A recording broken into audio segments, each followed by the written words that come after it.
when I met with some of them, Yeah. I've like straight up told them this shit. They need to hear it. I'm like, Dude, they got black people in the front office? like the marketing dude is a black dude. He's like the first. He That was nigga the don't make no first. decisions. Nah, I'm joking. Not on the playing field, no. But he was the first. I feel like them niggas need like a black person. They like, need in like charge, they need bro. a real for the culture. They need A like real nigga. They need a real nigga, bro. So like the dude, he's like he's the chief marketing officer, but he was like the first black marketing officer in NFL. Word. So I mean, we got one that was in there. Then yeah. Tennessee ended up having the second one. Of course. But there's only so much he can do. He just there to sell tickets and shit. Like he can't control the field. But I've told him, hey, tell your homeboys, Your peoples, them your dogs. these issues.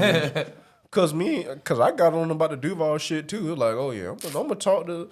Oh, I let that nigga know about that shit. Yeah. But yeah, he was like, oh, I'm gonna holler at them boys and. Yeah, like them niggas, they need like a black president because they put Tom Coughlin in. Mm-hmm. Like they can't nobody relate to Tom Coughlin, At all. old white ass man. Put a black man in charge. Speak to these players, man. These kids don't understand none of that shit. Yeah. Dog. What Lovey doing, man? Hire him, dog. Yeah, a little Texas ass accent coming there. All right, look here now, man. Y'all out here tripping, man. Bro, for Fred Taylor, I know Fred Taylor got that podcast, man. That nigga out there Hey, doing Fred commercials. Taylor and been shit. out here speaking, boy, on that pod, man.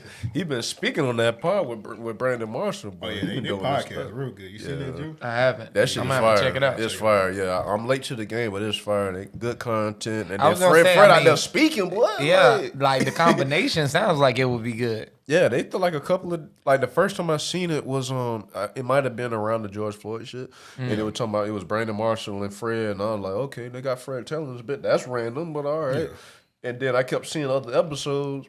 No, it was an episode that had Chad Johnson on it. Yeah, That's that what it Chad was. Johnson one was that crazy. shit was fire. Like that shit was crazy. I saw a clip of that. I did see a clip of that on Twitter. They were talking about the game and shit like that, and talking about how like getting to the Hall of Fame and shit like that, and how They kept harassing that nigga Chad. They were like, bro, you sure you don't go to the Hall of Fame? He was like, nah, man. Man, I don't care, man. I don't care, nigga. My stats speak for itself. Like, nigga, it sound like you want to be in the Hall of Fame. And then he tried to flip it on some woke shit. He was like, Yeah. what y'all want to stand up in front of them crackers? Shut up, nigga. You want to put that? We want the rain, You know you nigga. want that coat, nigga. Chill out, man. Come on, man. I don't need these crackers approval, man. whatever, I know what I'm in the streets. And they were like, yeah, nigga, you capping. Yeah, You know, Kevin ass nigga. Good friend talking about some, hell yeah, I want that shit. Like, Give me the coat, give me the rain, give me the hat, give me the socks, give me whatever I can get. nigga, the drawers, all that. You know what I mean? Like, hey, nigga, I need to have a Hall of Fame outfit. yeah, they had a heated debate on that one time. They had a black woman. I don't know her name. Oh, yeah, I seen that shit. Like, she was They- like from Chicago or some shit or something like that. Yeah, they didn't really say. No, like, she was from like a HBCU and talking about HBCU. Yeah. Yeah, that was crazy. Yeah, she was on like.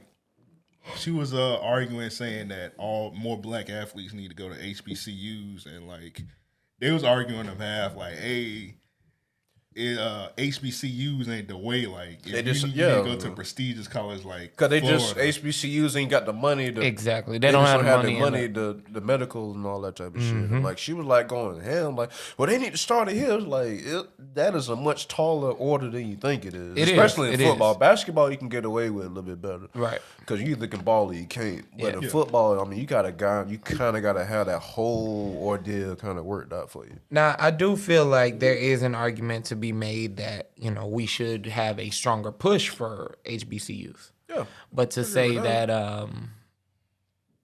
elite athletes should and forgive my verbiage, I don't mean lessen themselves, but, you know, take a lower opportunity. Like a lot of HBCUs don't get TV exposure, don't get marketing opportunities. So it does kind of stunt a player's growth or opportunity for that matter. But at the same time, you know, we have been able to see a good few players go to HBCUs and come out and be Oh yeah. I mean, elite running backs, defensive backs, things of that sort.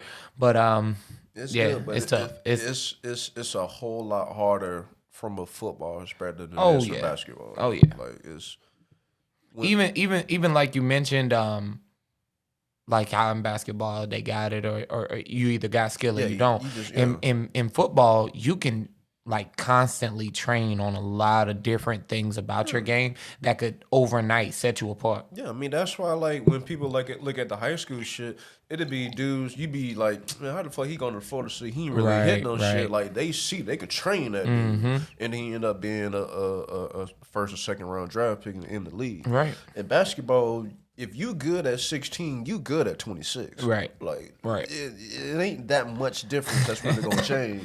You're right. Unless your height. Unless you Paul George. Yeah, I mean you can take. I mean, yeah, exactly, like Paul George. Like you got Jit that's going to what Jit going to Howard or some shit, like one of the top like him, like bro gonna ball out. Oh yeah, he gonna have a fucking time. And they go fucking hell man out. Yeah. And we'll go to the league. Yeah. Easy. They gonna fuel him all 4 years. Well, however long he stays. Let me say that. But a 5-star recruit going to HBCU college, even though he may still make it to the league, is going to be that much harder. Indeed. Just because they just don't have the access and the resources right now to be able to do that type of shit. Mm-hmm. And I'll tell you what was fire. Last year with the ESPN 150, with the college football 150 documentaries, and they were talking about HBCUs and like how all the talent came from the HBCUs, which include Jerry Rice and shit. And then when Bear Bryant played, he called USC and was like, hey, I need y'all to come beat my players' ass so that the college can allow me to bring in black players. Because they knew Alabama had all-white teams. They could not get to the next level without black players. And from that point on, everybody started drafting black players in the South, and then 85% of these national championships come from Southern teams with 85% black people on them. So... But they all come from HBCU territory, like, you know. That's what I was kind of gonna get to next. I mean, again, the argument could be made that if we all did go to those organizations, there is a lot more money that we could pull from it. Ticket sales. I mean, just the culture itself. I think you've seen over history what black influenced teams can do for schools. The Fab Four, great example, with Michigan. UNLV would be another good example. I mean, you can even go back to goddamn Arkansas, Miami football. 45 minutes of hell, I mean, so it's a lot that could be said. But again, financially, looking forward as far as opportunity, marketing, things of that sort, it's tough right now to be able to see those things without seeing a trend already happening. So if I was 16 or 15 and I'm being projected to go already to the league and things like that, then I am gonna look at it and say, oh, I can go to Duke 1 year and I'm out. I learned so many fundamentals in such a short time. I'll get so much opportunity in such a short time. There will be players put before me. That can coach me, that could, assist me in smaller ways. So, or you could be somebody like John Morant. You go to he wasn't really recruited like that. Oh, yeah, that's right. He went to a mid-major, balled out 2 years. And again, in the basketball, you can do it. I mean, from the track, football, the track guy, I mean, the HBCU programs and track and field are like A1. Like, I believe that wholeheartedly. If you want to make an Olympic team, go to a HBCU. Bruh, I got a couple hundred in my pocket right now. I guarantee you'll make an Olympic team. You go to FAM, BCU, North Carolina, St. Augustine, North Carolina. I mean, you'll make it there. It's just football is just so much different than those other sports. It's just harder to get to those particular points. You can make it, but it's going to take so much out of you to get to that point, though. I mean, there are a lot of players on one team alone. You know what I mean? For you to be, for you to have to fight through to be seen. The college game is what, 72 players. So you got 71 other niggas you got to compete with. Right, and even if you break it down just by a position, you got to put up OJ numbers. Right. Even if you were to break it down just by position, you got 4 people behind you waiting legit to take your spot every year. That's the only thing they're thinking about. Basketball is not like that. Track is not like that. Baseball not like that. So that I mean, it's just I was agreeing with her to an extent. It's just football is just such a unique anomaly. And that's where it gets tough because in the South, football is the breadwinner. Oh, yeah. I mean, it's next to God is football. Yep. Like, You know, I mean, you damn near choose family over football. Yes, I've actually seen people like threaten to kill their family over a Florida Georgia football game. Oh yeah, I've seen I had that. to wait Shit. till you finish that. Yeah. All All right, so Yeah, here's I've the seen thing. that shit It was before. crazy as hell. This was years back. My car broke down in this neighborhood. I was fucking with this chick, and my car broke down. So I called my pops. I was like, "Yo, you gonna have to come help me out." He comes out, and where we was at, like I'm rushing. I was trying to rush home to watch the game, but my car went down. Right. Yeah. So he was like, "Yo, I got the game on. You gonna have to give me a minute." It turned out that this garage that was like right in front of me across the street was my homie's family. You know what I mean? So the whole garage filled with people. They watching the game and shit. He like, "Yo, just come over when you can." You know what I mean? Like you family, we good. So I invite my pops over. I'm like, "Hey, fuck the car, the game on. Like, this was a good game. Like, let's watch, let's enjoy this shit." About 30, 45 minutes in, they started arguing to my homie cousins, and one of them was like, "All right, say it again."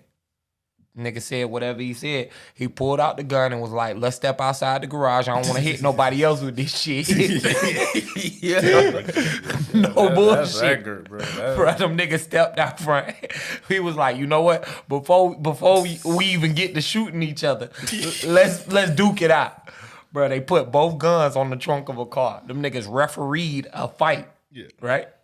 We watched the whole thing. Refereed a fight. When the fight was over, them niggas ran back to get their guns and was like, "All right, now let's resume." I was like, "What the fuck?" That's having a decathlon, nigga. Bruh. A real nigga. Let's scrap. Over Florida Real and nigga Georgia. Let's scrap and whoever get to their gun first. Florida man that cut the line, man. Yeah. God damn. Yeah, bro. What's That's the funny. what's the third event in that though? So you duking nigga, you shooting Once nigga. you What's start that shooting, third yeah. one? Bro? So what's that up? would be the third event. So I guess drinking, fighting, and then shooting. The casket, the third event. Nigga. Yeah, who that first? Man? The casket. This is That's the third funny. event, my nigga. That's funny. Like, yo, let's see who make it here first. All right. That randomly remind me, bro. I heard somebody get ran over out here the other night, dog. So I'm asleep. So I'm asleep on the couch. Why y'all niggas laughing, bro? So I'm asleep on the couch up front. I'm sorry, bro. I'm sorry, bro. That nigga turned to All a right. tube state. Nigga. All right, go ahead. So I had looked out the window a little bit because I didn't want to get like in case she Ran started over shooting next. us. All right. He started shooting because the nigga was right in front of my window. Yeah. So all right, so I wait. So I'm half asleep. I hear this dude and this chick arguing, and they just going back and forth. I'm like, all right, man, can they shut the fuck up so I go back to sleep? Right. So I just hear this nigga say, "Hey, bitch, where you going with my car?" So I look out the window. She in this nigga car. He in front of the car, and they say, I hear skirt. This nigga on the ground screaming, "Hey, somebody call the police!" This nigga holding his back. I'm like, bro, I hope somebody else out there, because I don't feel like calling the cops for this nigga. Hey, somebody call the police. Niggas just say, "Hey, That's somebody funny. call the police, That bro." nigga was sounding like Trent. This bitch. Hey, if y'all can hear me. Bitch. So I was actually looking through my phone because that story made me think of some shit I saw on Twitter the other day. As soon as I logged in, there was a video of like a Royal Rumble in the neighborhood, right? I had to open it up. Baton Rouge. Yes. Oh God. Them kids. Bro, I legit thought it was grown ass people boy. fighting the way they was. Hey, they'll get And that then I shit opened in, the boy. video up, and it's kids, bro. There was a child driving a car that ran up and hit like 4 people in the crowd. Then, like, they parked. They was about to get their ass whooped. Hey, shout out Baton Rouge, man. Them niggas is wild out there. A nigga said they had to peel shawty up off the ground like Like I'm dumping with the up spatula. That's crazy. Bruh. Yeah, that fight was crazy. I seen it. I had to, when I retweeted that shit, I was like, bro, why are people so comfortable running people over now? I don't understand that. There's so shit, many dog. fights where people just be running motherfuckers over. Nigga just open, And then the next a couple nights, I just see this nigga get ran over, and I'm like, what's up with people just running motherfuckers gladly over? running people Like, over. fuck it, bro. I'm just gonna run you over and take the charges later, dog. Did you see this tweet? Exactly. Hey, I know that guy. All right, so we're gonna get into that. Let's get into it now, man. This chick made a post. Wait, hold on. Wait. I think somebody that's been on this podcast took this photo. Hold on a second. Yeah, they did. Oh, okay. That's what I thought. I was like, all right, we can start the call. Well, we ain't probably introduced everything. We like 15 minutes. Man, yeah, you do right. the introduction to get into that, man. All right, so this is episode. Because niggas in the chat, they were like, hey, the mayor in the building, man. So, we gotta announce that shit, right? Yeah, man. We got the song too. You got the only person that come on this podcast that got his own theme song, bro. Nobody else got their own theme song. Cue it up. Let's go ahead and get it, Turn man. that motherfucker Cue it up, up. man. Yo, Let's do that it. motherfucker up, man. Yeah, nigga. Let's go ahead and get it, man. I seen they was complaining they ain't heard it in a while. Yeah, They it's needed been it. a little rusty, but it's They for the needed it. 2020 now. The South gon' hold it down. The South gon' hold it down. The South gon' hold it down. The South gon' hold it down. Sons of bitches.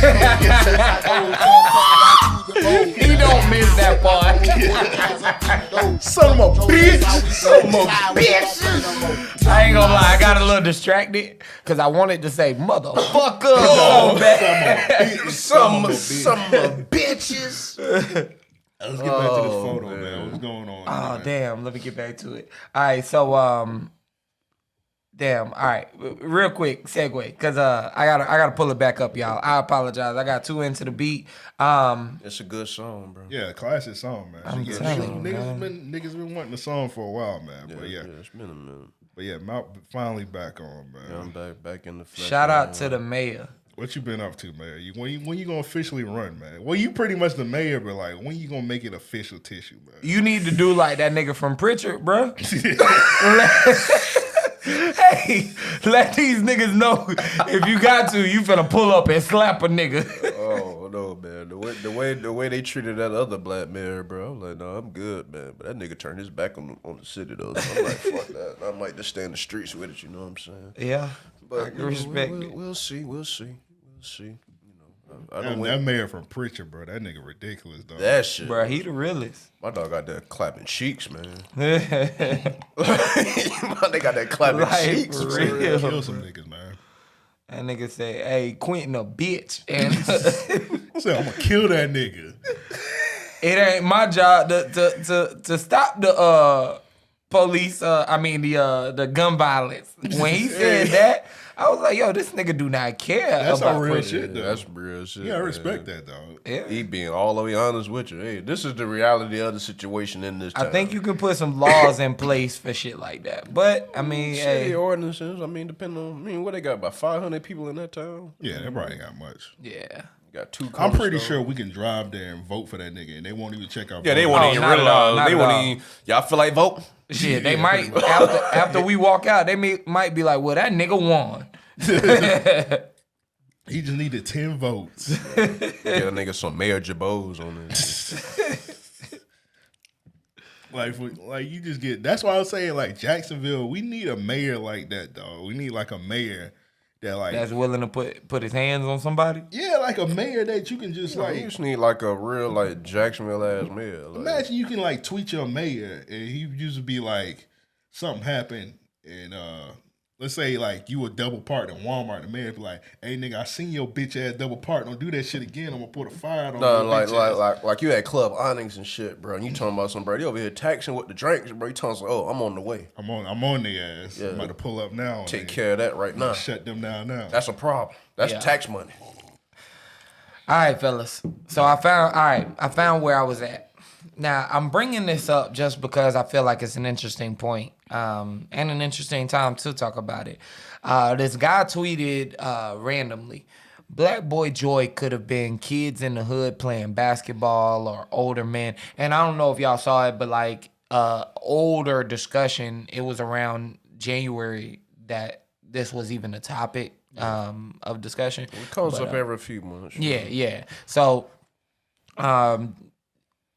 they were going on, and he said Black Boy Joy could have been kids playing hood basketball or older men throwing barbecues in the hood and giving food to the children. But y'all know the rest, right? Yeah. Then Black Boy Joy pretty much. Bitch, you ain't gonna get no extra points. Pulling no move. That's what they pretty much trying to say. That's what they're trying to say. So he goes on to say, I don't have a large following, but someone tell me why this was the epitome of Black Boy Joy. And he posts one of our homies from here. Oh, he's definitely sold me a cell phone before. Yeah. Oh yeah, that's the dog. That's my dog right there. Yeah, James, one of the That's one of my the dog. realest. That's my dog, bro. Really from the north side. No, like that's my dog. And I mean,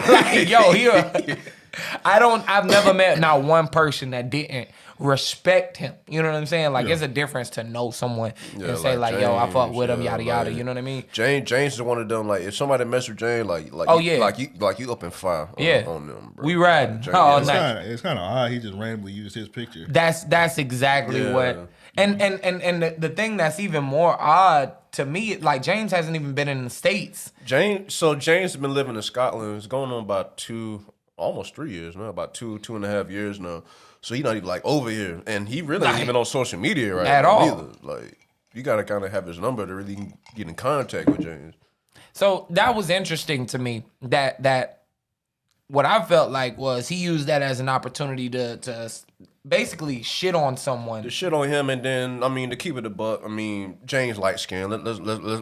Let's bring that into the conversation. Okay. Because now in the picture, James has flowers in his hair and such, but it was done in an artistic way. Yeah. Pink flowers against a pink wall. It was supposed to kind of represent, a joyous moment. From what I gathered of the picture, it was It was done differently than what the other pics have been done in the past, where like you inside of a sunflower field and shit, and you butt ass naked and all that type of shit. Where this nigga got on white Air Force Ones. Yep, white tee, nice jeans. He just happened to have pink flowers in his hair against a pink backdrop. It's good. Yeah, it's a hard picture, honestly.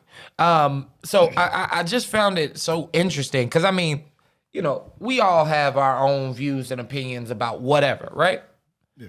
But to just randomly like pick a photo out of like James ain't no model or nothing. Like this ain't something he Googled. You know what I mean? And shoot a clip off. Like that's crazy to me. I'm gonna be kind of the devil's advocate on this. Go ahead. I'm not gonna go too far. I think I know where you're going though. All right. I can understand what he's saying. It's just that it hit more because we know the nigga in the picture. Yeah, but even I will give you that, right? I will give you that. But I never respect shit like that because it's not like in this case, James, and I'm only using his name because we all mutually know him right now, but James was posting something and that was the motivation for what was said. You get what I mean? Because it's like he targeted him. Exactly. Yeah. Exactly. That's how I felt. Now, I bring that up to say this. Black, whether you feel Black Boy Joy is a gay movement or whatever the case, right? I ain't gonna flat out say that. No. And I'm sorry. I'm only using it in that way. Yeah. No. I'm only using it in that way because that's the kind of message that I felt like he was trying to pitch. You know what I mean? So even if you feel like that's the case and you're not supportive of that, right? Yeah. There are 1,000 ways you could go about doing that. You don't have to, like, every video I've ever seen, every post I've ever seen that had the Black Boy Joy hashtag has always been something that, hey, even if I don't, like, I couldn't see myself relating to this person, I can respect what they're doing. You know what I mean? Like, I love what you're promoting right now. I know why they went specifically at that picture because it's a black man with flower in his hair. Like, it's an easy target because that's the first thing you're gonna talk about, and then it goes to the masculinity issue, and that's corny to me. That's corny. But that's what's going on with the a lot of the times because I'm not sure like what all started the Black Boy Joy movement, but it eventually went to black men doing quote unquote feminine things. Like I've seen a picture of a little boy wearing a dress and it was like Black Boy Joy and all like. Yeah, all right, that's whatever. I mean, ain't That's my what y'all cup. wanna Yeah, ain't my personal cup of tea, but you know, go hard, I guess. yeah. But Now I will say this: I get a very limited feed on a lot of different things. You know what I mean? But You ain't even know Monica and Brandy were beefing, nigga. I didn't. I seen that. I'm like, man, get your out of here. I ain't know they had a real thing. Yeah, I knew they. Monica legit slapped Brandy in the face. Yeah, I didn't know Slapped that. fire. I knew they didn't like. I just thought it was one of those industry things to where it was like, yo, I don't really fuck with her. You know what I'm saying? Like we just keep our distance kind of thing. I ain't know it was like, oh nah, we really don't fuck with each other. That whole shit last night was catty. I seen like the video afterwards where they were like hugging and shit. Yeah. I think they were just trolling us, to be honest. I don't know. Cause I feel like they was playing because everybody was watching that shit because we all know they had tension all for years and years and years. Mm-hmm. So I think they was playing up on that shit. It was a part where I don't know if y'all watched the whole thing. You watched it, Mo? I saw some of it.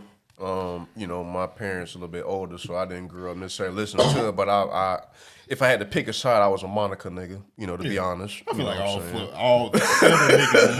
I was Monica all the way. Yeah, but I feel like Now Brandy got some jams. Brandy of course, got jams, but I definitely was a Monica nigga. Like my mama, you know, Monica did get love played, Monica. even though my mama them they a little bit older.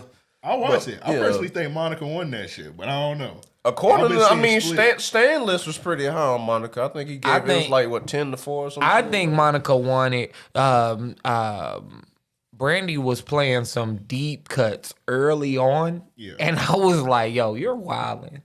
But yeah, back to it real quick. But what Monica, because we all know what's going on with her and Master P and Kim K, and it's trying to get C Murder out. Monica did this shit where she was playing one of her songs, and she like mixed it with "Down for My Nigga," so she was trolling. Yeah, I seen that. Yeah. So I think that whole shit, a lot of that shit was troll. They was just playing on the people like, oh, people gonna watch this just to see if like maybe like somebody throw a hand or something. So I think they were like doing a lot of trolling. They probably watched it specifically to see if she gonna do something for C Murder because they knew her name out in the streets right now. Well, I think this is what I think personally. I think that both parties agreed to do it because of the opportunity at hand. If I'm not mistaken, Brandy just recently released an album, right? Yeah, like 2 weeks ago. Yeah. Just released an album. Alicia's on Netflix. Exactly. I mean, So that's a lot. That's a lot of conversation for her alone. Now, Monica. Monica just dropped a single with Lil Baby, so she trying. But even if you didn't include that, how else do you bring more attention to the whole C Murder thing? Like that really just came about. Yeah. So I thought the verses was perfect for both parties. And they announced they're going on tour when everything. Which I think is a lie. You think it's a lie? I do. I do. Oh, okay. I thought you said a lot. My fault. No. I think it's a lie. Let me be clear. I think it's a lie just because one, it was only one-sided that it was being said. You know what I mean? Yeah. And when it first came out, Monica was like, bitch, I don't know tour, like like hold on. Bitch, you lucky we walked in together. But two, I think that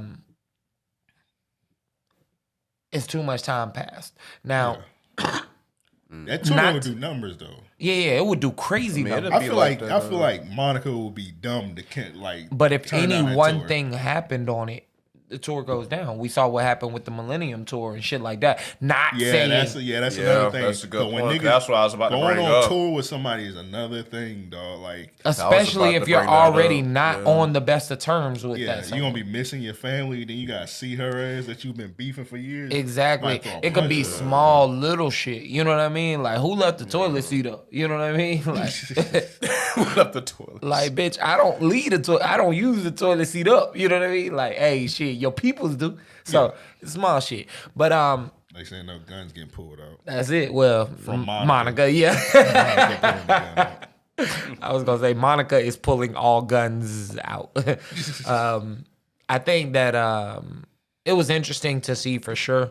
I thought they just kind of played on the strings with that battle last night. Because in all reality, it wasn't even a great battle, in my opinion. I got more entertainment from watching Twitter, like seeing people tweet about their perspectives on things. And I think proof of it is the whole pants boot debate Tyler and Solange had during the See, I don't look at it on IG. I look at it on Apple Music. So I didn't even see that shit. I didn't either. I watched. talking about the comments and shit. I watched most of it on Apple, but there was like a good hour of it. I stepped away and I was just listening to it in my AirPods. But yeah, Brandy sounded out of breath from the jump when she did get emotional and such. I made a comment on Twitter. Niggas almost got me out of here. But it sounded like she was smoking a pack of them Newports. Nigga, I almost got you out of here when you know they were beefing. Yeah. I almost came to your fucking house. Like this nigga here. Bro, he don't miss an I opportunity. want to answer the door. Yeah, I would have kicked it down. All right, bro. Stop it, man. What's up with them Twitter fingers? All right, Monica. She was talking about kicking doors down. Yeah. Her whole story time was interesting. Yeah. And when Brandy was like trying to read them poems, her like visual like. And I think they were trolling, man. I don't believe they hate each other like that. I don't know. That's tough to say. Brandy doesn't seem like the most likable person. I'll be honest. That's funny.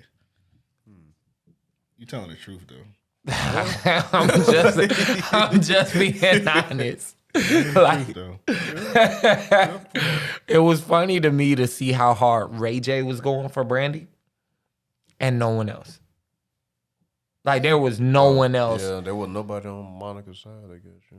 Like I mean, that was just an interesting dynamic. Like, you know, they've been great friends for how long? You know they what did I mean? hella views though. Apparently, they did more than what the VMAs did on Sunday, which Oh, I didn't even know yeah. existed. And Yeah. But the VMAs, they shot themselves in the foot. Nigga, I didn't even know the VMAs I didn't even know was on until yeah. like niggas was tweeting about that shit. I didn't know. They shot themselves in the foot. And then They I should have found canceled. out, I guess, the next day that Keke Palmer was the host. And I was like, oh, I didn't even know that shit. I did hear about that, but I don't keep up with Keke Palmer that much. Back in the day, I did. Yeah, but Old school. things changed. Keke Palmer be looking good sometimes. She do. She used to answer the DMs in the old days. But, I gotta diss myself from Keke Palmer. And I don't know if y'all remember that one summer where she was making a dance video every day. Bruh, she was doing that. She shaved her fucking head. That threw me. oh, yeah. I was been off the train by then. Crack. Bruh. Yeah, I've been off the train by Bruh, then. I have not like even looked at Keke Palmer. She got my first view the other day when I found out she was hosting the VMAs. But before that, I don't think I've seen her for the last like 6 years. When did she release that? About 6 years, boy, for sure. Whenever she announced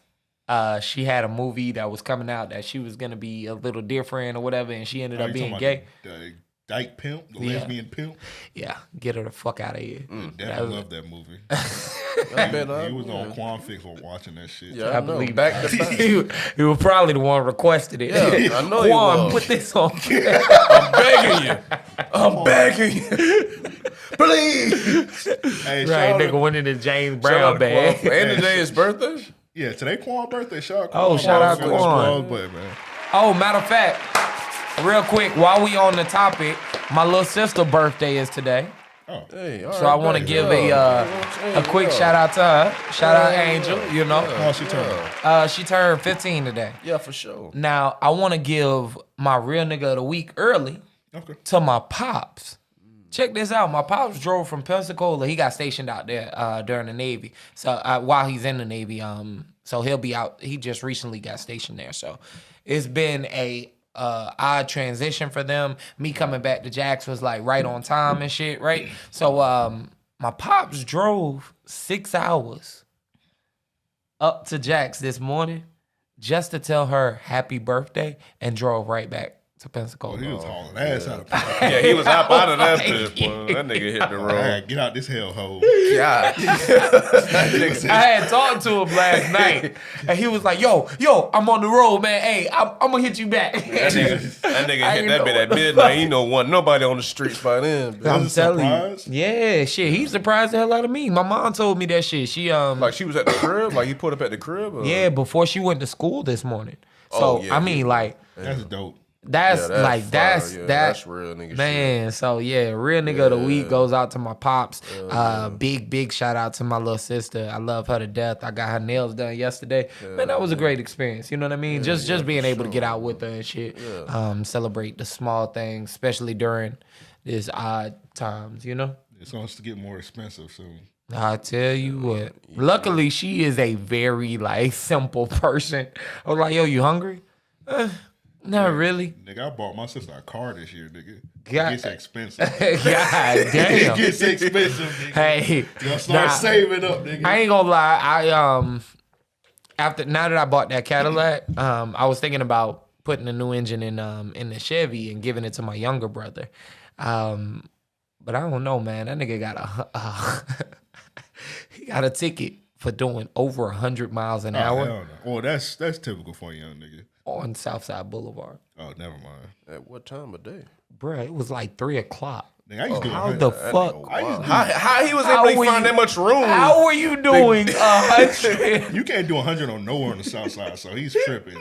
Only thing you can do that is like 2 in the morning. Like, bro, I think this nigga was like either like teleporting through traffic or Bro, you need to get this nigga in NASCAR. That's what you need Bro, to do.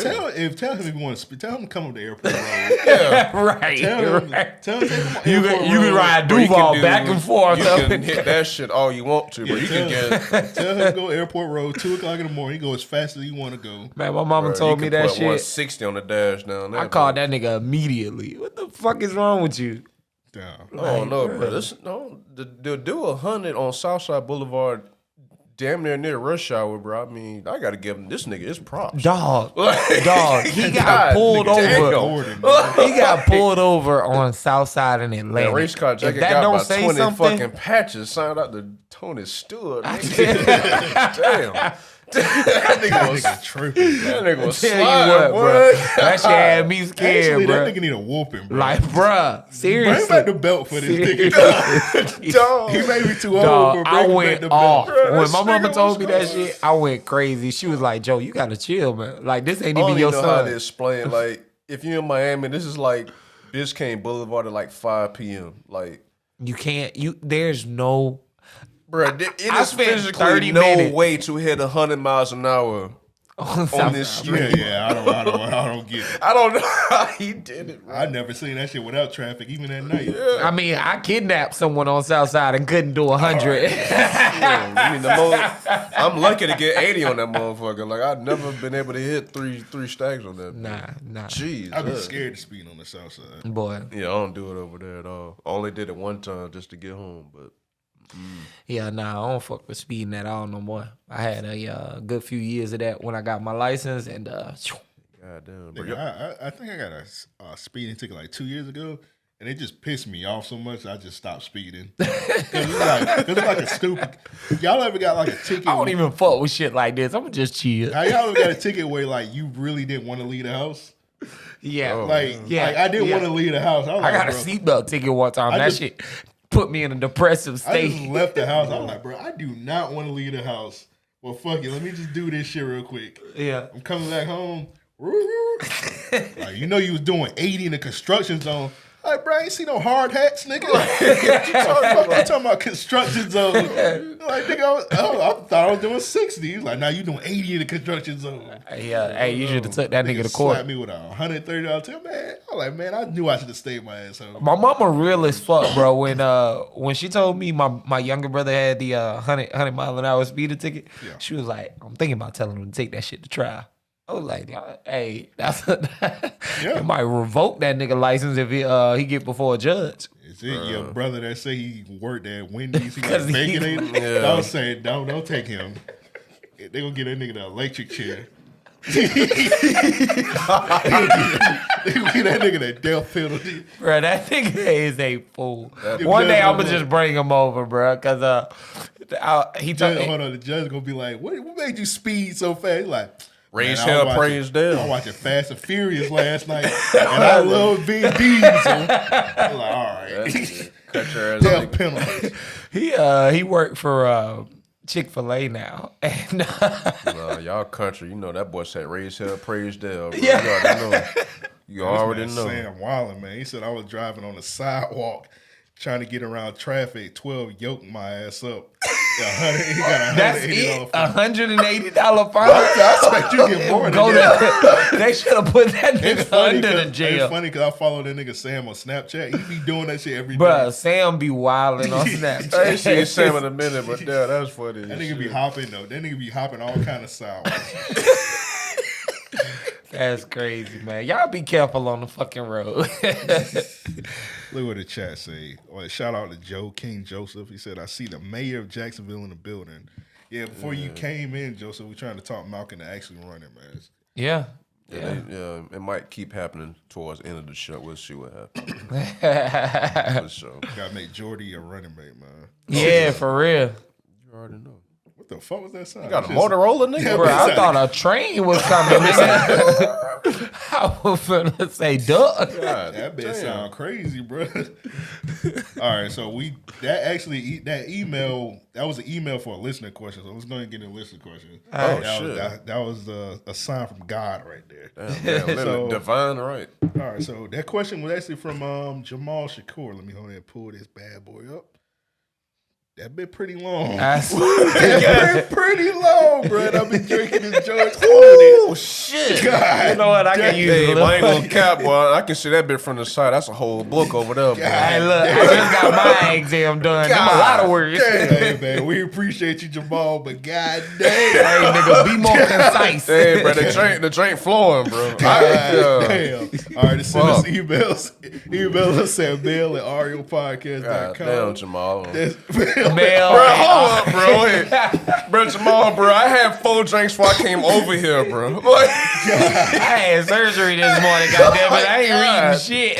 Damn. Hey, man, I'm trying my best. Hey, shout out Jamal, man. All right, he said, first of all, R.I.P. Chadwick Boseman. Yeah, for sure, though. Soon, man. Rest in peace to homie, man. Yeah, we're going to talk about him more in detail later on. For sure.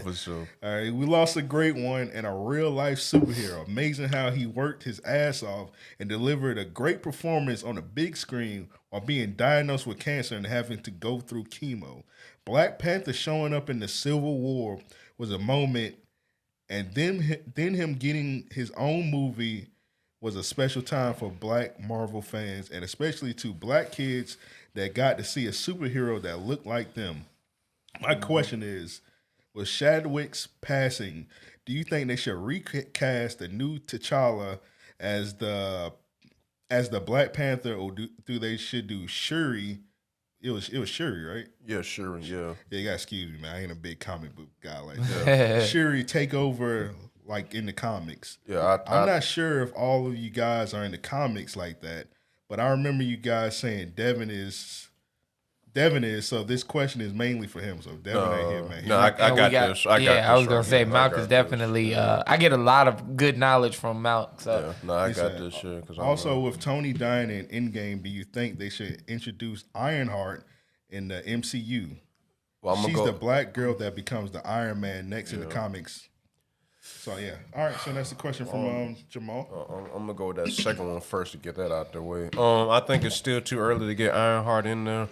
Ironheart, she like a 16-year-old black girl. Yeah. I think I've seen pictures of her before. Yeah. Not like she got good stories and shit, but I think it's still a little too early to kind of bring that into the game.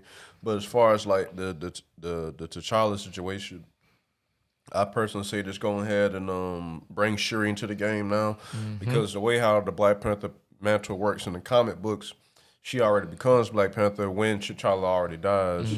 And that's the way that the system goes. Don't try to put somebody else who's in there, just move the mantle over, because the mantle's still going to be Black Panther, you're still going to be king. Whatever their opinion is as far as being king is going to be different.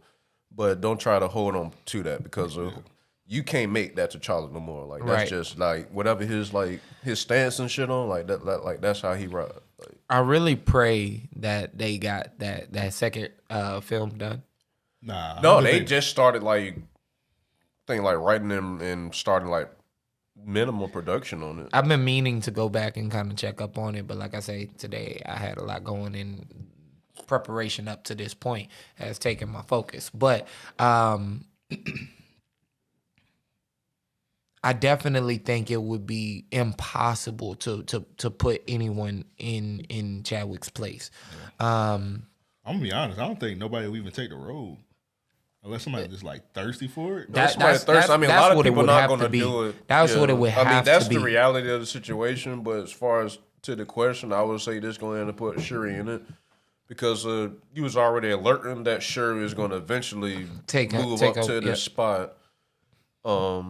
I mean, but you got to do so much rewriting though to make that shit work. So that's the other problem too. That's why I say I was gonna say that, you know, I really hope that they were able to finish it so that he at least had those two films in the series to be able to use as legacy, so that there could be a passing of the torch more or less. Because even now, I feel like it will. I mean, it's inevitable. It will feel a bit of a void as that transition is being made. Yeah. But especially because he just came back to life in Endgame. Mm-hmm. So now you have to explain why he's dead again, and he's dead for real. So I mean, this is such a interesting. I mean, this one here for real is tough because even looking at his success, I didn't know Get On Up was done in 2014. Why that's big to me is because at that point, I personally realized how big Chadwick Boseman was, like how much opportunity he had before him, because I knew there were a handful of people that could even possibly touch a James Brown role. Yeah. Oh yeah. In my opinion, he did a phenomenal job. The only thing I would say against it was the lack of portrayal. You know what I mean? He didn't really look like him. I feel like, one thing about him also, I felt like, I don't know if it's necessarily a bad critique. I felt like they was trying to like put him in a box also as the guy that was only doing biopics. That was the thing before Black Panther. Like that was the thing on Twitter though. It was like any biopics coming out, you just automatically put Chadwick as that person.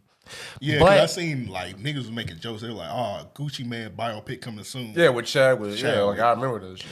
I never got into none of those jokes personally, and I didn't even entertain them because the roles I saw him do were too good. Like when he did, he killed Jackie Robinson. Like he killed that one. Yeah, he did that shit. Get on up was okay. Get on up was okay. I'm not. I haven't seen Thurgood yet. But I've heard Thurgood. I was just about to. I was Googling it to make sure it was him. It's another movie. Marshall was he did a phenomenal job in Thurgood Marshall. Like in that one, he was the man. Like that to me, he showed himself. Also, I feel like I don't know if y'all go through this after watching Ray. It's hard watching any biopics. Especially music biopics. Because I feel like that nigga Jamie Foxx put that shit on such a level. Bruh, he put it on. I'll tell you this. He was literally Ray Charles. I have Ray Charles on a Kanye West song. Yeah. I have Ray Charles vinyls, bro. Yeah. I'm a huge Ray Charles fan since a child, right? I love Ray Charles. And I say that to say, when I saw Ray, it fucked me up for at least a year or two.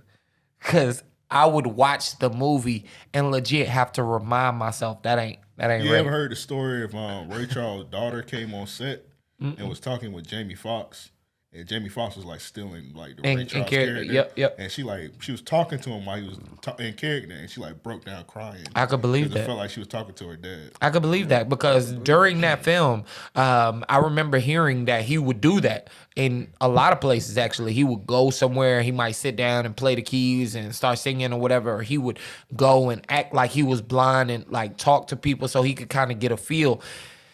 And that was huge for me, like to see the reaction people gave him, you know? Oh, yeah. He's in a hell of an actor though. But like you say, it fucked me up for a while. I didn't give as much respect to any other film. Get On Up to me was the closest thing to Ray though. And the reason I felt like that was because I felt like the storyline was vulnerable to James Brown. I didn't feel like they needed to put the shotgun scene in the film at all when he was tripping about somebody using his bathroom. You know what I mean? Mm-hmm. But the way they did it was just such an honest exploitation of him. I feel like they took it easy on him though. They did. I feel like he did more shitty things. He did. Movie show. He did, but they wanted to praise him, I guess. I love James Brown because you gotta make him a hero. Yeah. Well, in a lot of for what he stood for, he should be praised. I feel like he did deserve that much respect. He didn't allow people to go by their maiden names and such. Like, yo, I'm gonna pay you the respect of Mr. Malcolm, Mr. Amp. You know what I mean? Like this is the tone I'm gonna set with you because you're so much more than. He was a tool in some political games and shit, but his face was on I don't think they showed it, but his face was on the food stamp. He had his own food stamps. Yeah. He was the first black person to own their own private jets. I mean, I don't know if they showed that in the movie. I can't remember. There was so much that you really could take away from James Brown and say like, yo, this is a commendable person. But then when you do look at everything full scheme, it's like, all right, wait. Let's dial it back a bit. But I say that to say, yes, they did go light on him. I felt like they did it out of respect to both parties, though. Chadwick playing him and his character being portrayed on the big screen and such.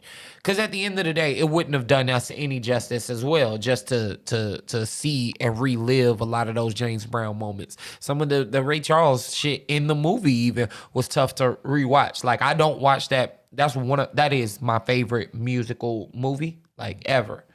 And I don't watch it as much as I used to because watching Jamie Foxx, go through the motions of using drugs like Ray was, it's tough for me. Yeah. So personally, I'm glad they didn't go in on everything they could have with James Brown. You know what I mean?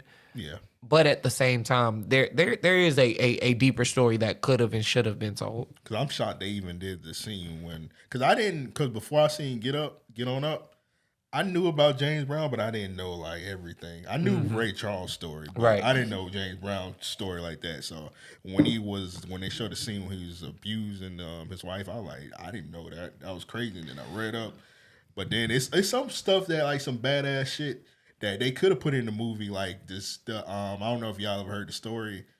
Well, they talked about it on what's that show called? I was about to bring it up. You probably talking about when nigga stole his girl. Yeah, he went through. Shot the barn up or whatever, the club up. Yeah, that could have been a fire scene because that would have been a great story. And then the big payback. But then but then there are a couple stories that you would have had to tell to follow suit with that, and I mean about like his abusive relationships and such. And hey, James Brown was getting bitches, man.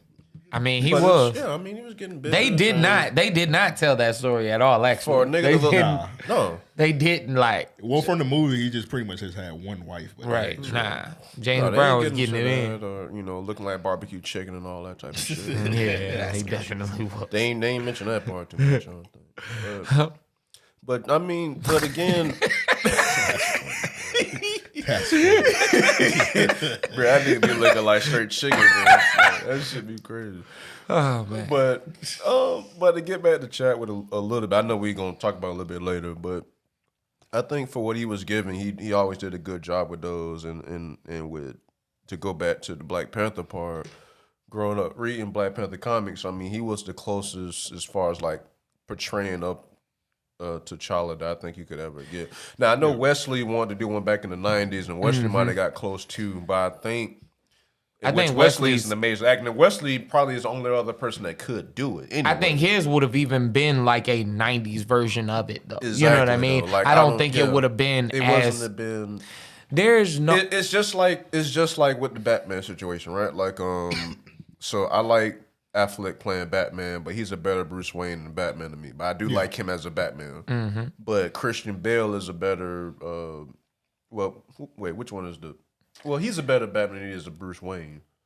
Christian Bale. Yes. And then and Affleck is a better Bruce Wayne than he is Batman. Yep. And that kind of would have been the same situation with those two. I think Wesley would be a better Black Panther in costume. Mm-hmm. I can respect that. I can respect that. Now, one thing that I think like made us gravitate so much towards Chadwick as T'Challa was the build up leading to that movie. Oh, I mean, this nigga was a stone cold fucking killer in Civil War. Message from the king. Yeah. I mean, like now I'm just talking about like his acting pursuit, his like acting leading pursuit, into that. When I saw a message from the king, I that's was probably- like, "Yo, that's is this probably nigga his- African? I mean, that's probably his best work. Is this nigga like?" I mean, that's probably his best work is that movie. Yeah, like that one. When I saw that one, and again, coming off of, I would say for me, 2014 is when I really became a huge fan of him. You know what I mean? Because of that Get On Up movie. Mm-hmm. I can be honest to say after this drink and all of this, I can't just off the top call off anything before Get On Up, but 2016, since 2016, he's released 9 films. Yeah. Not one of them is missed, in my opinion. Yeah. No, I don't think he missed not one. I don't even think 21 Bridges is a miss. No, fuck no. I think it's good. If you think 21 Bridges is a miss, unfollow me. Yeah, I mean, I think he... I thought that was a good movie. Yeah, I think he. I I think he don't was think he got Batman. any misses. I do got my critiques on Black Panther, but it's just like And it's something that's out of his. Yeah, it that was was out of it's his just control. with CGI. The I just got problem with storyline. CGI. Yeah, it's The really storyline to me was the too problem, fast. I mean, again, as a Black Panther fan, biased aside, the problem with Black Panther, besides that it was a little bit rushed, is just the third scene, the final act with Yeah. the CGI. Really. Yeah. Outside of that, I mean, him That pulling ain't got the, nothing to do with him. yeah, that ain't shit. That's all Marvel because they ain't think the bank, they ain't think the bag, they ain't need all that bag. Right.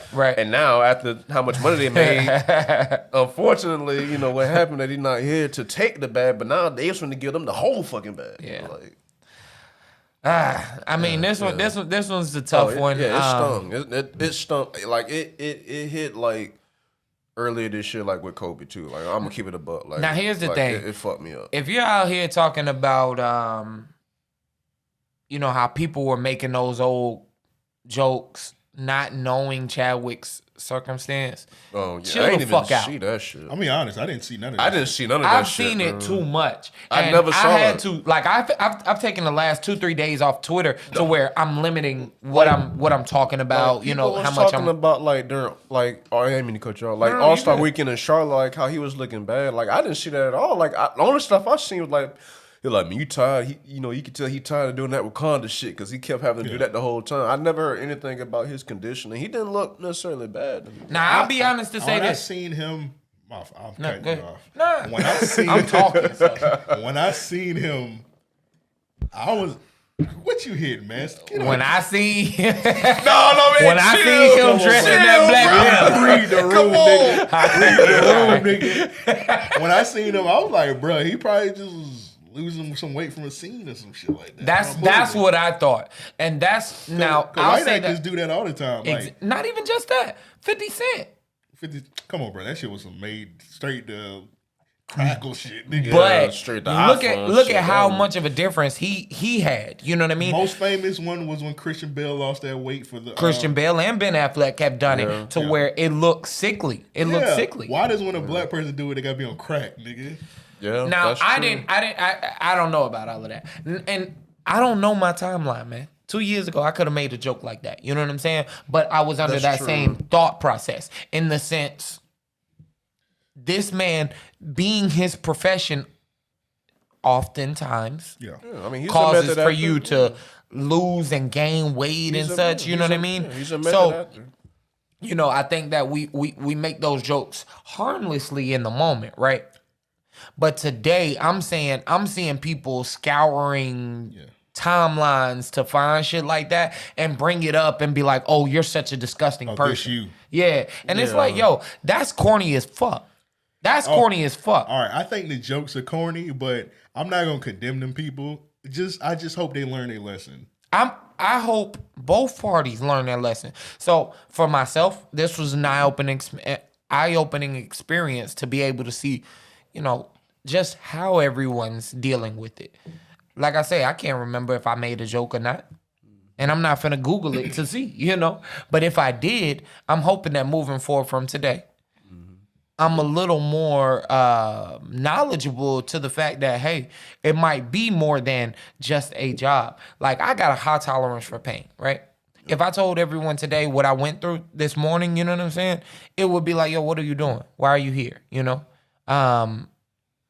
Some people might not be able to see the correlation for me as to why I want to continue to put myself, you know what I'm saying? So I get that from T'Challa, like, hey, I'm going through this sickness, but I'm going to give it everything I got no matter what. Yeah. But I don't think that because you make a joke, like if somebody made a joke about anything I was going through right now, right? Yep, you know a little more. Somebody made a joke about something that 2 years from now could be seen as a bit insensitive. I don't think I would look at it and be like, oh, that's a fucked up person. You know what I mean? Because they don't know in that moment. Yeah. So I'm just saying it to say, like, we all got to be a little more, I guess, understanding to jokes and then understanding to the fact, hey, life does happen, It's a balance that I don't know. I was just bothered by. I will be honest to say on both sides of it, because if you did make a joke 3 years ago, and you were saying, hey, he looks like he's on drugs or whatever, you didn't know. You know what I mean? And I don't want people beating themselves up about that shit. You know what I'm saying? Because I've seen people do that after a passing and things like that, to where they fall into a sunken state themselves, and it makes them sick. Jokes happen, man, Yeah, I feel you.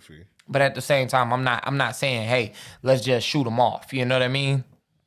Like I said, I just hope they learn their lesson. Yeah, both next parties. time, just like be cautious of what you do. Right. Yeah, for sure. For sure. I gotta wipe with this foot. Yeah, my nigga Joe forehead looking like barbecue chicken, bro. He gotta wipe that shit off. But yeah, like you said, man, just like they probably have to do a lot of writing to get her. And so I don't know. It's gonna be interesting where they go with this. I don't know if the other Black Panthers was supposed to like tie into the other Marvel movies. I know he was going to like the next phase of the Avengers, so I don't know. Yeah, so I don't know how he was gonna play. I know he was gonna be a big role going forward, like kind of like, top three, as far as like with Spider-Man and Captain Marvel or something, but I really don't know how they're gonna do it now. I mean, the pro of it is, according to the MCU, Shuri is the smartest person in the universe. Yeah. Okay. So they can use that. It's like, hey, I'm smarter than all of y'all. I can figure all this shit out and whatnot. But it's just still so much. It's still so much you got to put into the story to make that make sense, just because of what happened. And you got to, even the next Black Panther story, you got to put so much farther into the future for it to make sense for T'Challa to be dead. Right. Like, you got Endgame happening. T'Challa's dead. He comes back. And you got the damn near say 20 years later, almost, for it to make sense for T'Challa to be dead. And for Do you Shuri think to it be stagnates where this series is at? Not just the Black Panther series, no, just but as a whole. Mm-hmm. At first I thought so, but now that I'm thinking about it, I don't think so, because you're going to have a Black woman lead as a superhero, and she's already the smartest person in the Marvel Cinematic Universe. So, I mean, marketing-wise, Disney can run the bag with that shit. Not just the timing of it with Kamala Harris running. I mean, this. They, I'm saying. I mean, Bob Iger, Niggas was pissed when Kamala was on that. Oh my God, bro! When I see her pop up, Brandy and Moesha, I was like, "What the fuck? Did we just get a LimeWire ad?" Brandy and Monica. Yeah, just get a LimeWire ad. That didn't happen, and it's funny because when she popped up, Brandy or Monica didn't give a fuck about at her. They was like, Brandy was trying to like hype it up. Tell him, Go ahead, tell him. Monica was like, tell him what? Yeah, Monica. This bitch finna come on now. I don't even think Monica said that. She was like, She didn't. She was looking around. When Kamala came on, she was like, oh. Like, it looked like she wanted to say something like, thanks for coming on and all of this, right? But the only thing Kamala came on to say was, you guys we're celebrating your voice, and we got to encourage other people to use their voice. And vote. So come out and vote. Yeah, that's what we're going to say. We're going to vote. And I would say so much more because I'm such a fan, but right now the only thing we need to talk about is voting and... Time and place for everything, dog. Yeah. Time and place for everything. Then Joe Biden commenting and shit. I'm like, all right. Oh, on that shit? Yes. Oh, Lord. Like, yo, get the fuck out of here. That's one thing I don't appreciate. Joe trying to get some hoes. That's what that shit is. Man, nah, that nigga trying to... I ain't gonna go where I was going. If you do, hit that only human button. Yeah. All right, we got another question. It's from Banks. It said, if you could torture Nico in any way, which way would it be? All right. Torture rat. I would personally, what? break Nico. It's a young man that's on our Patreon. It's from Banks. He said if I would personally break his glasses and force him to walk 10 miles in the heat. I only say all this because he keeps disrespecting Tupac. Say, I don't know, Banks. I ain't torturing nobody, bro. So I don't know. Yeah, I don't think I'm that sick in the head. I don't know. I'm not one for torture. But since he disrespecting Tupac, I guess you could tie his hands. This nigga got a plan. He been thinking about. Put some AirPods on his head. Tape the AirPods to his head, and put a 5-hour loop of Tupac on. Make that nigga listen to all that shit. That's a horror story. Since he hate Tupac. I mean, I don't know, bro, but I mean, it sounds like you need to tie bro to a chair up and just feed that nigga PDQ. I mean, I feel like once they dissed us, I haven't seen a PDQ. They still don't know. There is a PDQ actually by the Town Center, I think it is. That's the main one, yeah. A white guy suggested I go there one day, and I immediately unfriended his ass in person. Dry shit. Hey, nigga, we ain't friends no more. Fuck out of here, PDQ, nigga. Why the fuck would I eat this shit? PDQ tried to hop in the DM trying to say, I remember that shit. Like it was coupons. yesterday. I was like, nigga, fuck you. It was like, yeah, man, can you talk about our chicken, man, for the podcast? It was like, no. What? Nigga. Fuck you, nigga. Fuck PDQ. Fuck you thought this is, nigga? Yeah, nah, someone suggested. What Sada Baby say? If it's up, it's stuck, nigga. Yeah. Fuck you talking about, bitch? We ride beats till the wheels fall off, fuck, nigga. I tried to get a salad or something from there, and I was like, what the fuck? Well, you need your ass beat, man. I did need my ass beat, but I wasn't finna order that chicken. Yeah, nigga, the beef still on, nigga. Fuck PDQ, nigga. Years later, yeah. I'll take some cookies, nigga. I ain't eat your chicken. So walk there for some cookies. I just need some cookies and a bottle of water. Yeah, hey, well, look, while we're on... Heard y'all bottle of water amazing in here. Store-bought shit, right? I got this article for y'all that I stumbled onto. It's the oddest article. A woman called the cops because she thought store-bought meat was a penis. Wow. For some reason, I think it deserves one of them things up there on that board. I don't know which one is which, but... I don't even. Let's hit this. Yeah, just when I seen him throw that ball. Yeah, bro. I don't even. I just know it just. Whatever one. I don't know. I just see. I ain't want this shit. Hey, I ain't buy this shit. One of the buttons. I don't. Hey, look. It's one of them bitches. I don't know. Right, I don't know what to say to that shit. Look, here goes. All right, so she was on Facebook Live talking about it, right? And I guess she was cooking pork and beans for her kids. It says she put the meat on a plate and realized it looked less like a piece of pork or poultry and more like a piece of a man. So she was trying to smash. And then in her quotations, it says, "It's got the folds," she said, prodding it with the fork. Upon further investigation, there's a hole at the tip. So this woman called the police, right?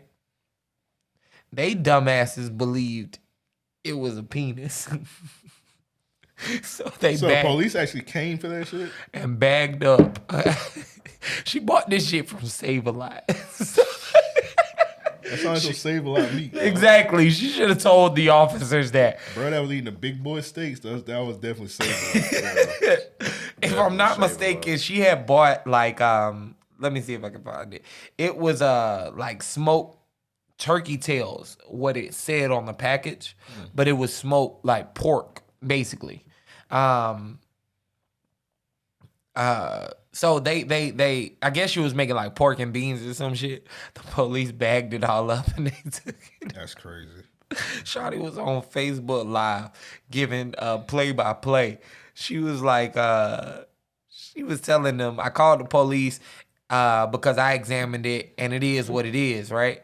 The police came, they examined it, and it is in fact a penis. They calling the medical examiner out here right now and the coroner because somebody missing their stuff. Save-A-Lot has got some. Wait. some What time of day she able to get the medical examiner to the house? Bruh, like Gotta be a Yakub lady. Yeah, that's what I was obviously. thinking, dog. She say some poor man died, maybe alive without his penis. Well, somebody wrote that under the I wouldn't Facebook. even call the cops, bro. I would just Stop eating I would that sue shit. them. Yeah, like I'm gonna stop eating Like it. y'all served me, you know. What a Save-A-Lot, write your ass back and Remember when say Keenan almost she got been that- eating it every night. Remember Keenan almost got that bag with that screw in that tuna and Kel fucked it up? Yeah. Keenan was about to be rolling in that Bruh. paper, bro. I sued their ass. I was like, hey, man, who put the dick in my package? All right. Hey, yo. I'm glad I ain't drink that drink when I. Nigga said, all right. Hey, yo. Nigga was like, all right, I wish I didn't bring this up. Like, seriously. Hey, man. When I seen him throw that ball, Hey, yo.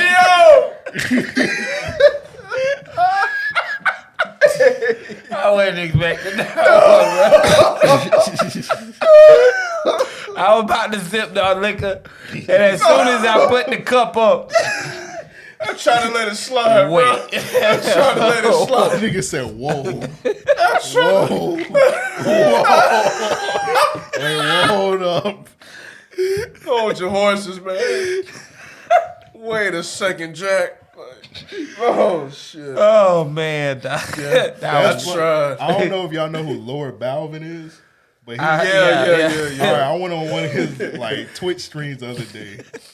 Now, actually, it was like last month. So he was on there, and he got a amazing Twitch setup. Yeah. So I go on there, and this nigga got like hot dogs, and this nigga just like eating the hot dogs on the screen.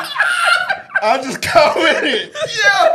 He just like eating the hot dogs. On the screen. I commented. I was like, whoa.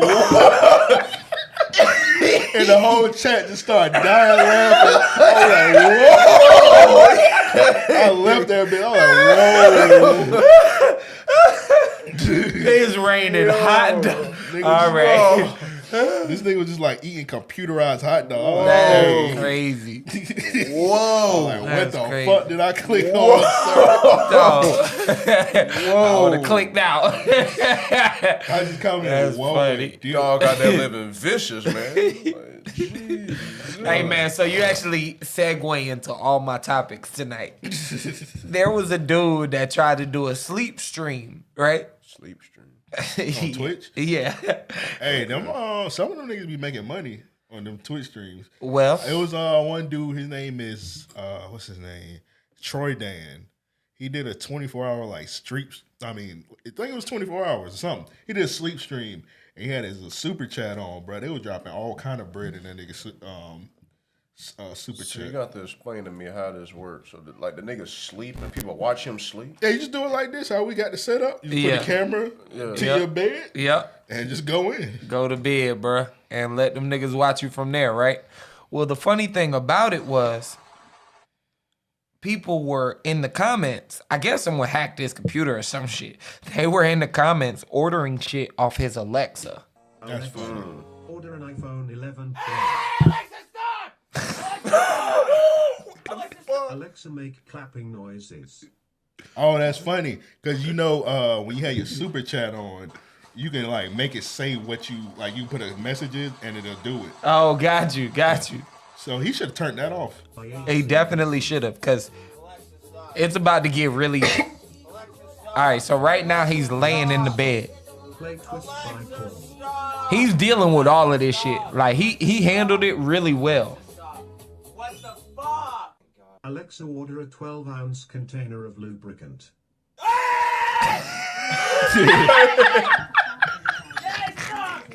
Alexa, play Round Run.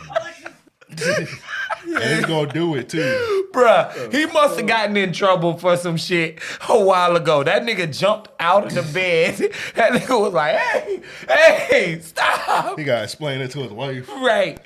Like, yo, what's up with this 12-ounce bottle of You got something lubricant? you to tell me? That nigga was standing over the computer like, no, you better not order this shit. I would have unplugged that shit, but he should have foolproofed it, dog. But Nah, he definitely But when should've. you got the super chat on, you can literally type anything, it'll do it.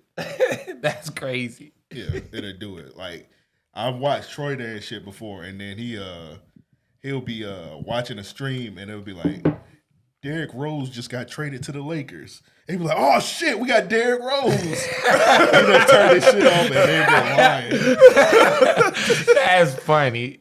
No, that's hilarious.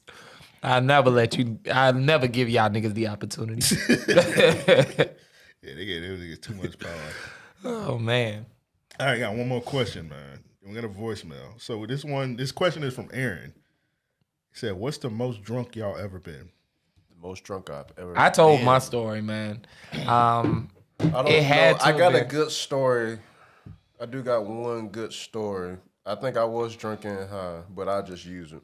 And Quan knows about this. Shout out 4 Quarter Quan. Mm-hmm. We was in New York in Harlem. Funny, because mine is in New York, too.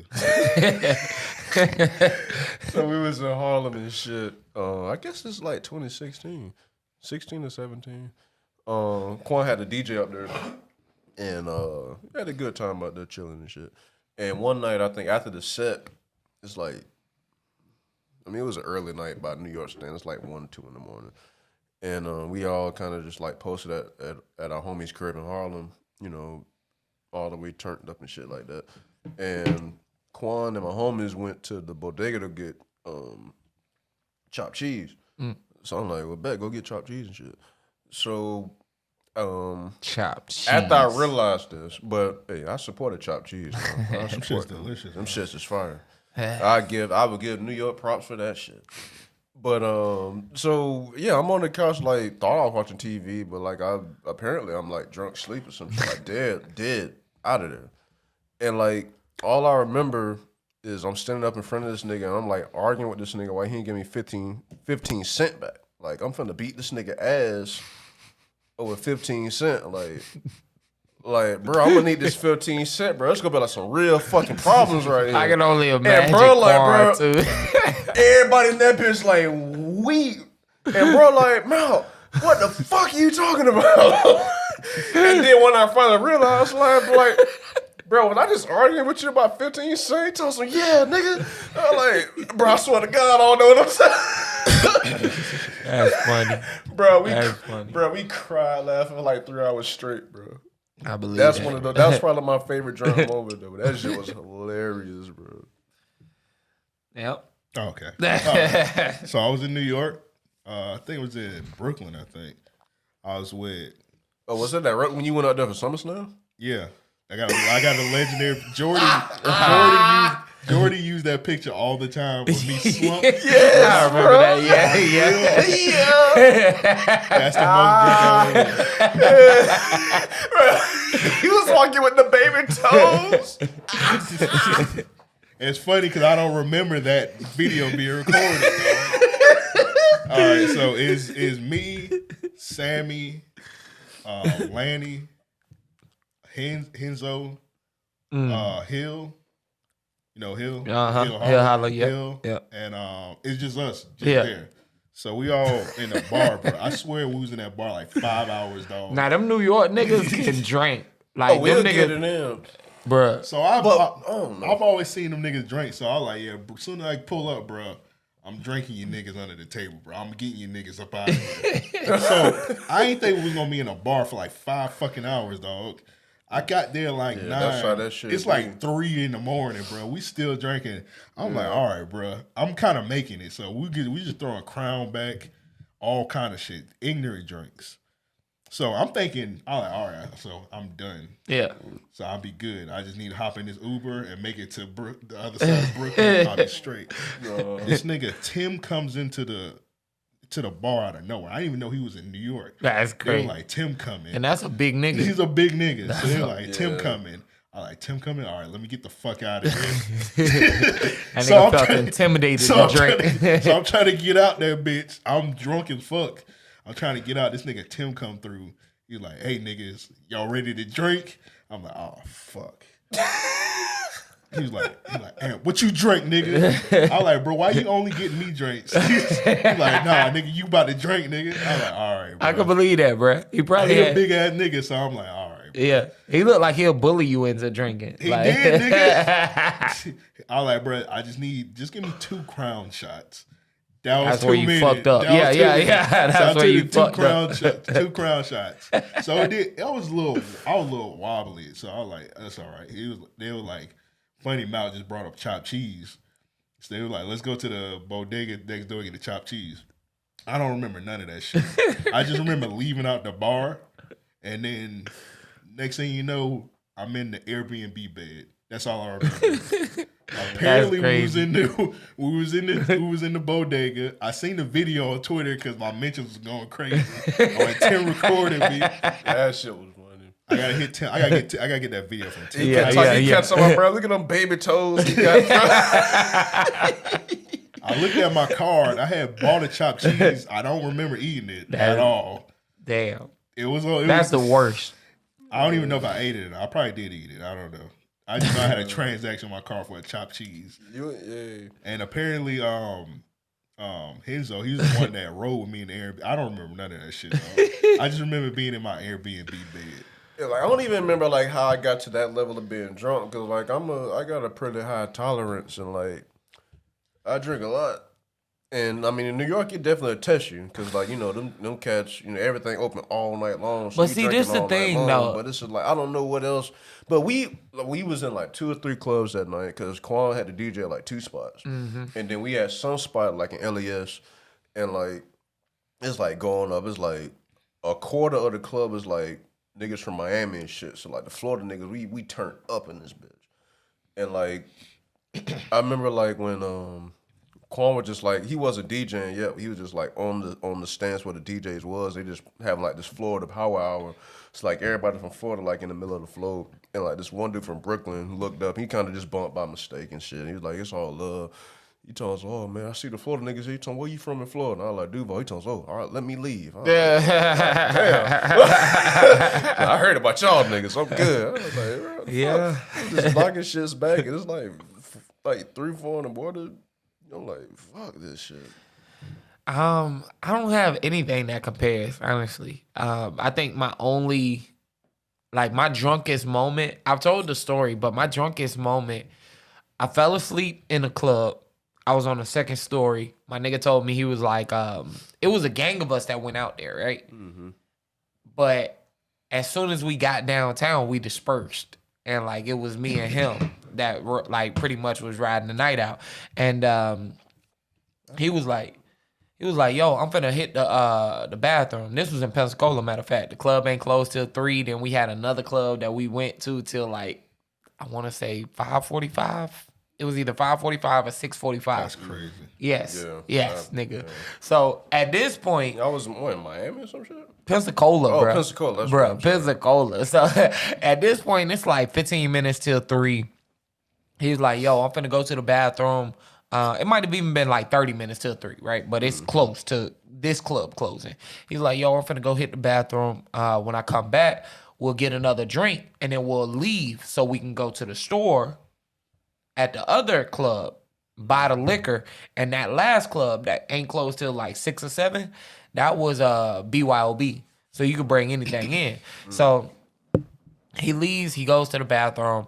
As soon as he took the turn, like to walk away from me, I put my head down. Like, yo, I was that drunk. We had already had a party like before we even left the Once you house. put your head down, it's over. It's Oh over yeah, that's with. it, bro. Don't ever put your head down, bro. Alright, so it's look. game over. I'm on the second floor, and I only stress that because, like, I didn't, like, lay my head down. I rested my head in a throw-up motion, right? Like, my mouth was clear. Like, everything could just flow, you know what I mean? It wasn't blocked by anything. So, like, I'm leaning my head down, and all of a sudden, I just start, like, projectile vomiting, right? And it's all flying off the second balcony. Bro, I've definitely been so drunk where I was like, damn, I don't want to throw up, but I wouldn't mind to throw up. Oh, Like, this? clearly- Yeah, sometimes you be clearly like, bro, did. let's I just was get rejoicing If in this this will help, moment. let's get this motherfucker off. Now, what made it so good was this. I was in a corner. Nobody could really see me, right? What made it bad was I was on the second floor. So when I started throwing up, it all started like launching down to the first floor, right? This guy walks up, security, walks up and he taps me. And I was asleep. I didn't even realize I had threw up and fell asleep. So I wake up, I'm like, Let's kick this homeless man out the bar. exactly. That's how he looked at me. Like, sir, you gotta go. You gotta go. I was holding, my phone had died. And if y'all niggas know me, my phone dies everywhere I go. So, Joker had the latest iPhone. This shit gonna die. bruh, But they be giving him all the I could just buy it out the store and my shit gonna die. Skimp ass battery. Bro. Swear to God. So, my phone died, and right as my homie went to use the bathroom, I had asked to use his because my cousin was out there. And I was like, yo, I'm gonna ride back with my cousin. I just gotta find him. So he's still in the bathroom. I go downstairs. I got kicked out the fucking club. I end up running into my cousin. I don't even have to call him. I'm so drunk, I forgot to call him. I'm like, damn, man, I've been looking for you. Like, that's how I'm talking to him, right? He's like, well, I mean, bro, what's up? I'm here. But I gotta leave. I gotta find my cousin. He was looking for his cousin. I'm looking for him. So I'm like, yo, look, nigga, you gotta take me home. I done drove up here and I'm drunk as fuck. Like, I was walking in circles talking to this nigga. That's how I'm telling him. So he's like, all right, bet, but you gotta come with me right now. I turned towards the club to tell him, yo, my homie's in there using the bathroom and I got his phone and I was holding it up to show him, right? When I turned back, that nigga was gone. Like, complete disappeared. David Blaine. With your cousin? Yes. Nigga probably ran. Yeah, he was like, I ain't taking this nigga home. Nigga, wait till you turn. Fuck out of here. Get the fuck out of here, nigga. So I end up walking all over town, bro. I had parked in my head. I had parked 3 blocks away from the club, which is already a stretch. Like, not only was I 3 blocks over, I was like 2.5 blocks down. So Damn. I made it to what I thought was the car. It ended up being an identical model, same color, factory rims and shit. You know what I mean? I'm at the passenger door, like, yo, let me in. I don't want to drive home. I just want to go to sleep in this motherfucker. I realized that's not my car, right? So I walked the whole block.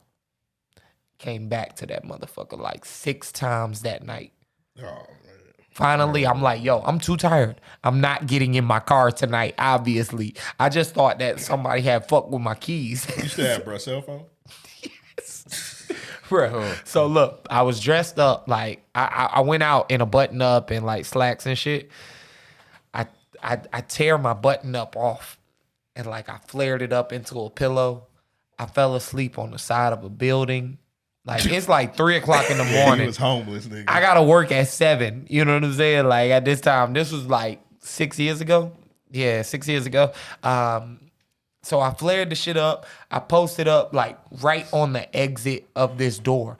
And the whole time I'm thinking, yo, on one hand, I pray nobody comes out tonight. On the other hand, if somebody come out, nigga, I got somewhere to sleep. Like I'm going inside. I'll be good at that point, right? So this couple walks past me. And I guess them dragging their fucking feet woke me up. And when I woke up, I'm on the ground, reaching up like Smeagol. Oh my God. Help me. Help. Like I'm legit begging them to help me. And I don't know what I anticipated. Like they was going to throw my arms over their shoulders and carry me to their car to take me home. So... So I'm watching them pass, right? Hey man, it's embarrassing. It really is. It really is. You beat both of our stories. So they pass, right? I'm like, yo, Joe, I be coaching myself when I get drunk. When I get drunk, I be coaching myself. So I'm like, yo, man, come on, dog. You got to pull this shit together. You got this. You got it, dog. All you got to do is survive. Man, you a dog. Right? So I put my button up back on. And I went back to the streets, bro. I started walking, looking for my car again. Came back to that motherfucker 3 times. The same car. This nigga. Bro, and it's bad. Like, I'm laying my head on the hood. I'm leaning against the car. Like, I'm doing just all kinds of shit. Why That's did it. that person get their car at that point? Bro, they should have been like, That car bro. should still be there. Unless they was just as drunk as you was. I almost broke the fucking window just to get in, right? And right before I did it, I say, I'm not going to do it. I had broke the window on one of my Cadillacs years ago, and I never got it fixed before I sold it. And it always, like, stuck with me. So that bothered me. I never wanted to break window again, right? So I was like, man, fuck this shit. I'm just gonna ride the night out. So it's getting closer and closer and closer to like the time I gotta go to work. If I'm not mistaken, it was like 5:30, right? Yeah. I'm still walking around. So I say, fuck it, yo. I gotta stop again. I ended up sitting on like this wooden fence. And I was like, man, I'm gonna just take 10 minutes and I'm gonna get my head together. From there, I'm going to figure it all out. Like, I just knew as soon as I got up off the fence, I was going to find my car, right? Man, I almost fell off of that motherfucker. Oh, my God. Like, I was rocking like this. So, I went back to that building. And I was like, shit, this is my bed tonight. Like, this is my area. This is my home. Joe. So, I'm sitting there, back against the wall. I'm going more in depth than I have before, but yeah, this is like the full scale. I'm sitting there back against the wall, right? And I'm dozing, bro. I see people walking, like I know one group of people was talking about me. The motherfuckers were pointing this shit. Oh my God, bro.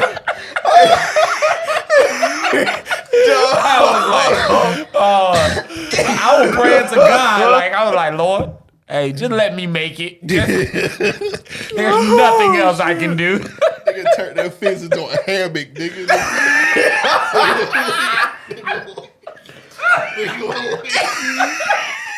Hey, somebody get this drunk nigga. Bruh. And it looked really bad too, cause it like when I tell you it was a wooden fence, it was one of those ones that had like Oh my God. one wooden post up at the top and then one wooden post at the bottom to hold the whole fence together, except the bottom was missing. So I was legit like dangling on this fucking one piece of wood. Pause. Thank you. So Seen him throw that ball. yeah, the pause was necessary. So I'm like, all right, I'm about to go back over by this building and I'm gonna lay down, right? I gotta get my head together. I had to work in 2 hours, right? Bro, fuck work, bro. That's what, but I was loyal. I was like, man, fuck that shit. I ain't missing a day. You know what I mean? So I call a Uber, right? This is where this shit goes to hell. Shawty pulls up And she had to open the back seat door for me, right? When she did, she looked out and saw me. It looked like she had just seen a dismembered body. Like her face was like frowned up, like this nigga's nasty. I got a tank top on. I've been rolling around all over the fucking ground in that fucking gate. So I look like shit. My shirt is completely balled up. I had it like stuffed under my arm. That's how fucking drunk I was, right? I crawled like I was in the military going under barbed wire gates. I crawled to the back seat and I pulled myself in by her seatbelts. Like I leaned up and grabbed the seatbelt and I'm like tugging my whole body into the car. She was like, oh my God. Are you gonna be all right? It's like, no. Get me to the BP.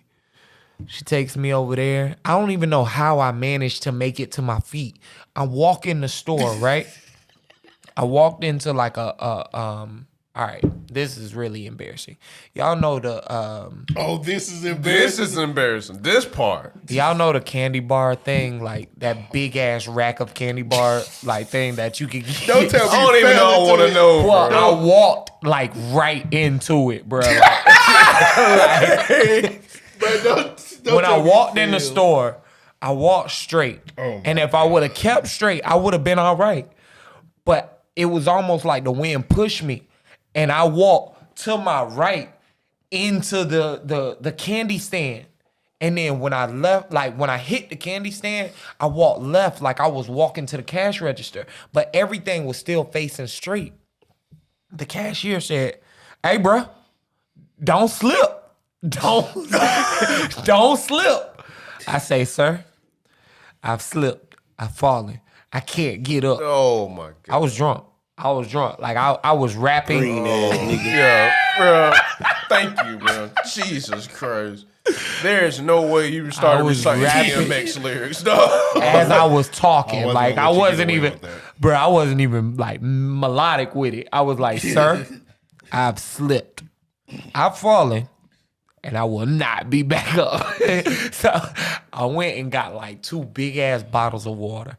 One of them I just poured on my head as I was walking up to the cash register. Oh. The other one, But that's an ignorant ass scene, bro. Wait, hold on, real quick. I was reminiscing because I went to Made in America one time, the festival, whatever, the music festival. So, nigga, I was out in the sun all day. I was dehydrated, bro. I swear to God, bro, I drank 4 Gatorades, my nigga. bruh. I believe Nigga, I it. was in line. They were looking at me too. They were like, "This nigga's insane." I just had 4 Gatorades like this, and I was like, in the line, bro. That's funny. I went up to the counter with just empty Gatorade bottles. I need to pay for Hey, this. ring me up all of them. Like, you need me to the lady the rest was like, "You need me to throw these away too?" Like, yeah. Yo, why you at it? That's funny. Oh, shit. So yeah, I had that big ass bottle of water, man. I was halfway done with it by the time I got back in the car. She asked me again if I was all right. I was like, "No, you need to get me home." So she was just asking that for sport at that point. Bruh, she was. I thought she was concerned, shit, but yeah, that's nah, funny. she was probably texting and making jokes of me and shit. So I make it home, right? It's like 6:30. I had to be to work at 7. Everything in Pensacola looked like 5-10 Bro, minutes fuck away. work at that point. Bruh, I was not calling out. So Working for the white man. Mm. my entire family was in town. I called my mom. I'm like, "Yo, ma, you gotta help me find my car." She was like, "What do you mean? Like, didn't you drive it last night?" I was like, "Yeah, it's gone. It's downtown somewhere." Yeah, it's gone. It took about 20 minutes. We ended up finding the car. I made it into work. Long story short, I get inside and I'm standing next to this dude. He looks at me and he goes, "Hey man, go hide out. Don't even come out of hiding till it's time. I'm gonna clock you out today." He said, you smell like, I forget what he told me, bro. Like, I think it was, he said I smelled like somebody was fermenting liquor. Like, they were making their own. It was making white I lightning. was like, God. Nigga smell like moonshine. Yeah, bro. So that was a bad one for me. I didn't make it in until. That's insane. That Yeah, is it wild. was Yeah, bad. I was trying to think of other stories. I'm like, yeah, they're nowhere near close. Nah. And they got famous people in them. They're nowhere near close to what the fuck you just said. I can't even. And I mean, I drink. You know what I'm saying? Like, I have a high, like, I guess I can consume a lot. I don't know how you say that, but don't. I had a guy say, "Hey, man, I can drink like that too." And this was back when I had the old El Dorado, right? The black one. We got up to the studio. We were drinking. I think by the time the night was over with, we had drank like 3 bottles of Crown between about 4. God damn. Yeah, maybe 5 people. Y'all niggas. We probably was pushing alcohol poisoning. Oh yeah, without question. So by the time we make it home, I don't even know how we did. I park, and bruh had to open his side so someone else in the back could get out. When he opened his door, his whole upper body fell out the car and landed on the concrete. His legs were up in the air like this, like they were on the seat as if it was his torso, leaned back against the seat. And he just laid there. Like, bruh, are you all right? Nigga, no. Yeah, nah, he was not. Oh my god. That's crazy, man. Yeah, I so don't even. let's not drink, you know. Yeah, let's not go out do and that, drink. yeah. I ain't drinking with Joe.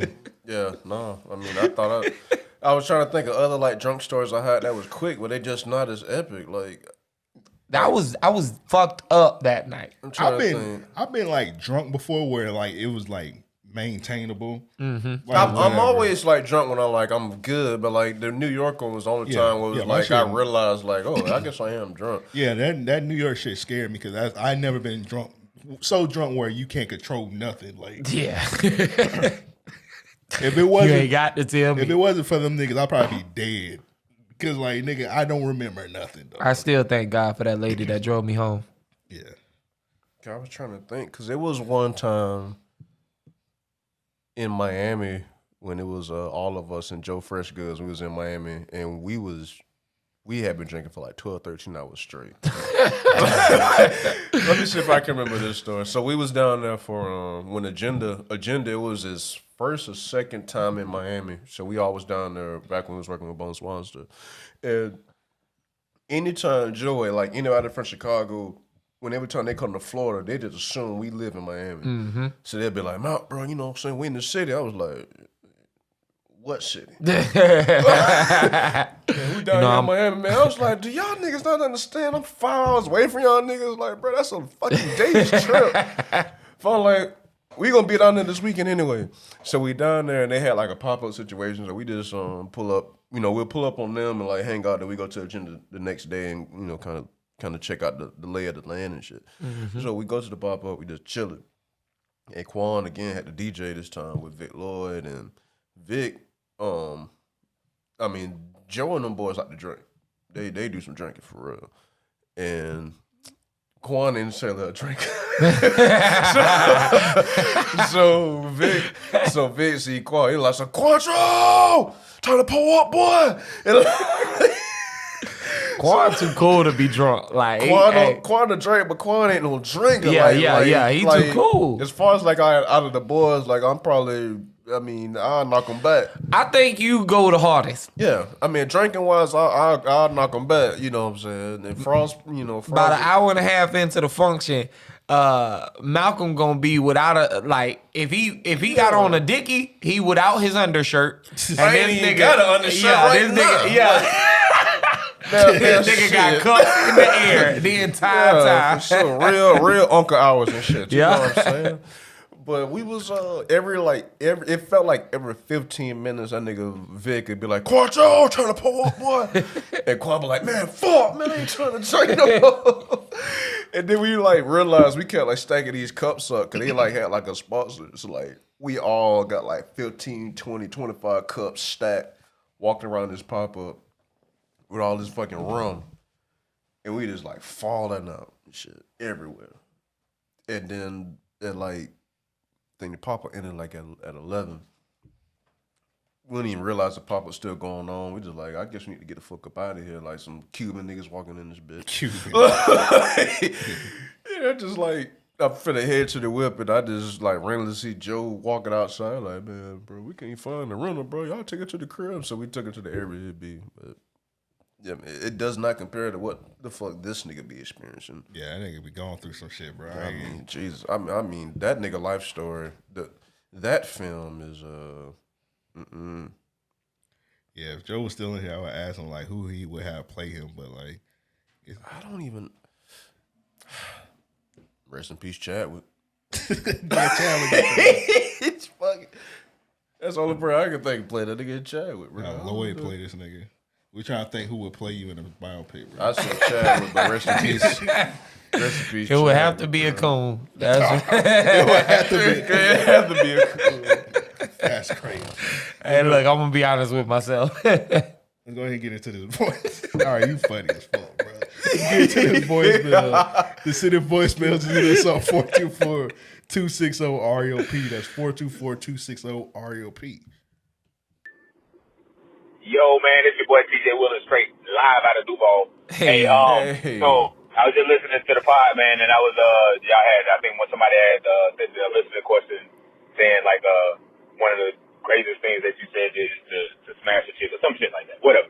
But there was one time when I was younger, I'm laying up with this chick, whatever. She wasn't really trying to smash or that. And I just asked her, I was like, I wonder how many people in the world are breathing at the same pace at the same time right now. And then after that, probably like 2 minutes after that, I switched up my breathing to match hers. And he was with it after that for whatever reason. But, What? you know what I'm saying? It worked. Also, I'm taking you up on that $100 Devin versus Bonnet, man. I'm taking you up on that, man. Devin, you better not get your ass beat by a dude with a bonnet. What? That's the greatest story, I almost want to call Tremaine. Nah, I ain't gonna leave him like I think he at work. bruh. That's What? hey, This will only happen to Tremaine. for real. I'm pretty sure she was gonna fuck you anyway, dog. You just had to get. She was gonna fuck you anyway at that point. Hey, bruh. I see you switched up his breathing patterns. Oh, you're breathing at the same time as me? Nah, the question fucked me up. Like, what made this nigga, bruh? That nigga said, I wonder how many people in the world That nigga are dated his Neil breathing. deGrasse Tyson bag. Dog. I mean, that nigga. Oh, shit. I got tears in my She eyes was right with now. it, bro. I'm serious. I'm gonna have to use that one, Trigger. Hey, man. Hey, Willa, bro. She was gonna fuck you anyway, bro. She definitely was, bruh. It's like he just sped up the process. She was well aware of what she was getting herself into, bro. It's funny because Jermaine does do that. Like when we was younger, he would say like, "Hey man, I got the pussy because this, and that," and it be, I think, shit that any man could say like, "Hey, look, she was fucking with me, this or that or whatever," right? Yeah. But them women definitely be loving Tremaine. Like whatever it is about him, they be infatuated with Tremaine from the jump. Like one chick went crazy and was like, "Hey yo, I'm not fucking with nobody unless y'all bring that nigga with the hair back." It's like, nigga with the hair. Nigga with the hair. They was like, yeah. She was like, yeah. I couldn't tell if he was chilling or ready to slap me. I was like, oh. Well, Tremaine, Tremaine be looking. Tremaine look like aggressive. Yeah. Like he'll beat your ass any minute. But when she said that, it set me back. I was like, that's what you got from That Tremaine. nigga with the hair. Like, he had to end his voicemail. Let's listen to it. He's talking about a fight. And he was with it after that for whatever reason, but you know what I'm saying, it worked.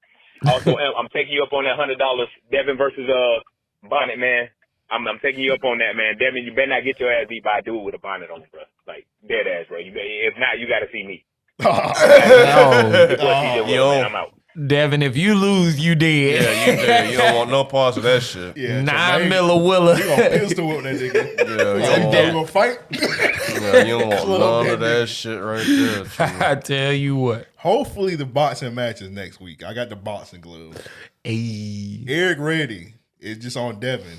Eric been ready. He said he was ready that day. He was like, nigga, I'm pulling up. I'm like, Devin ain't even here, man. That nigga Eric been waiting to, I don't know what Eric be on. So. Anybody out of the loop, we got over. The goal was if we get over 100 Patreons, people on Patreon, Devin and Eric got a box. Yeah.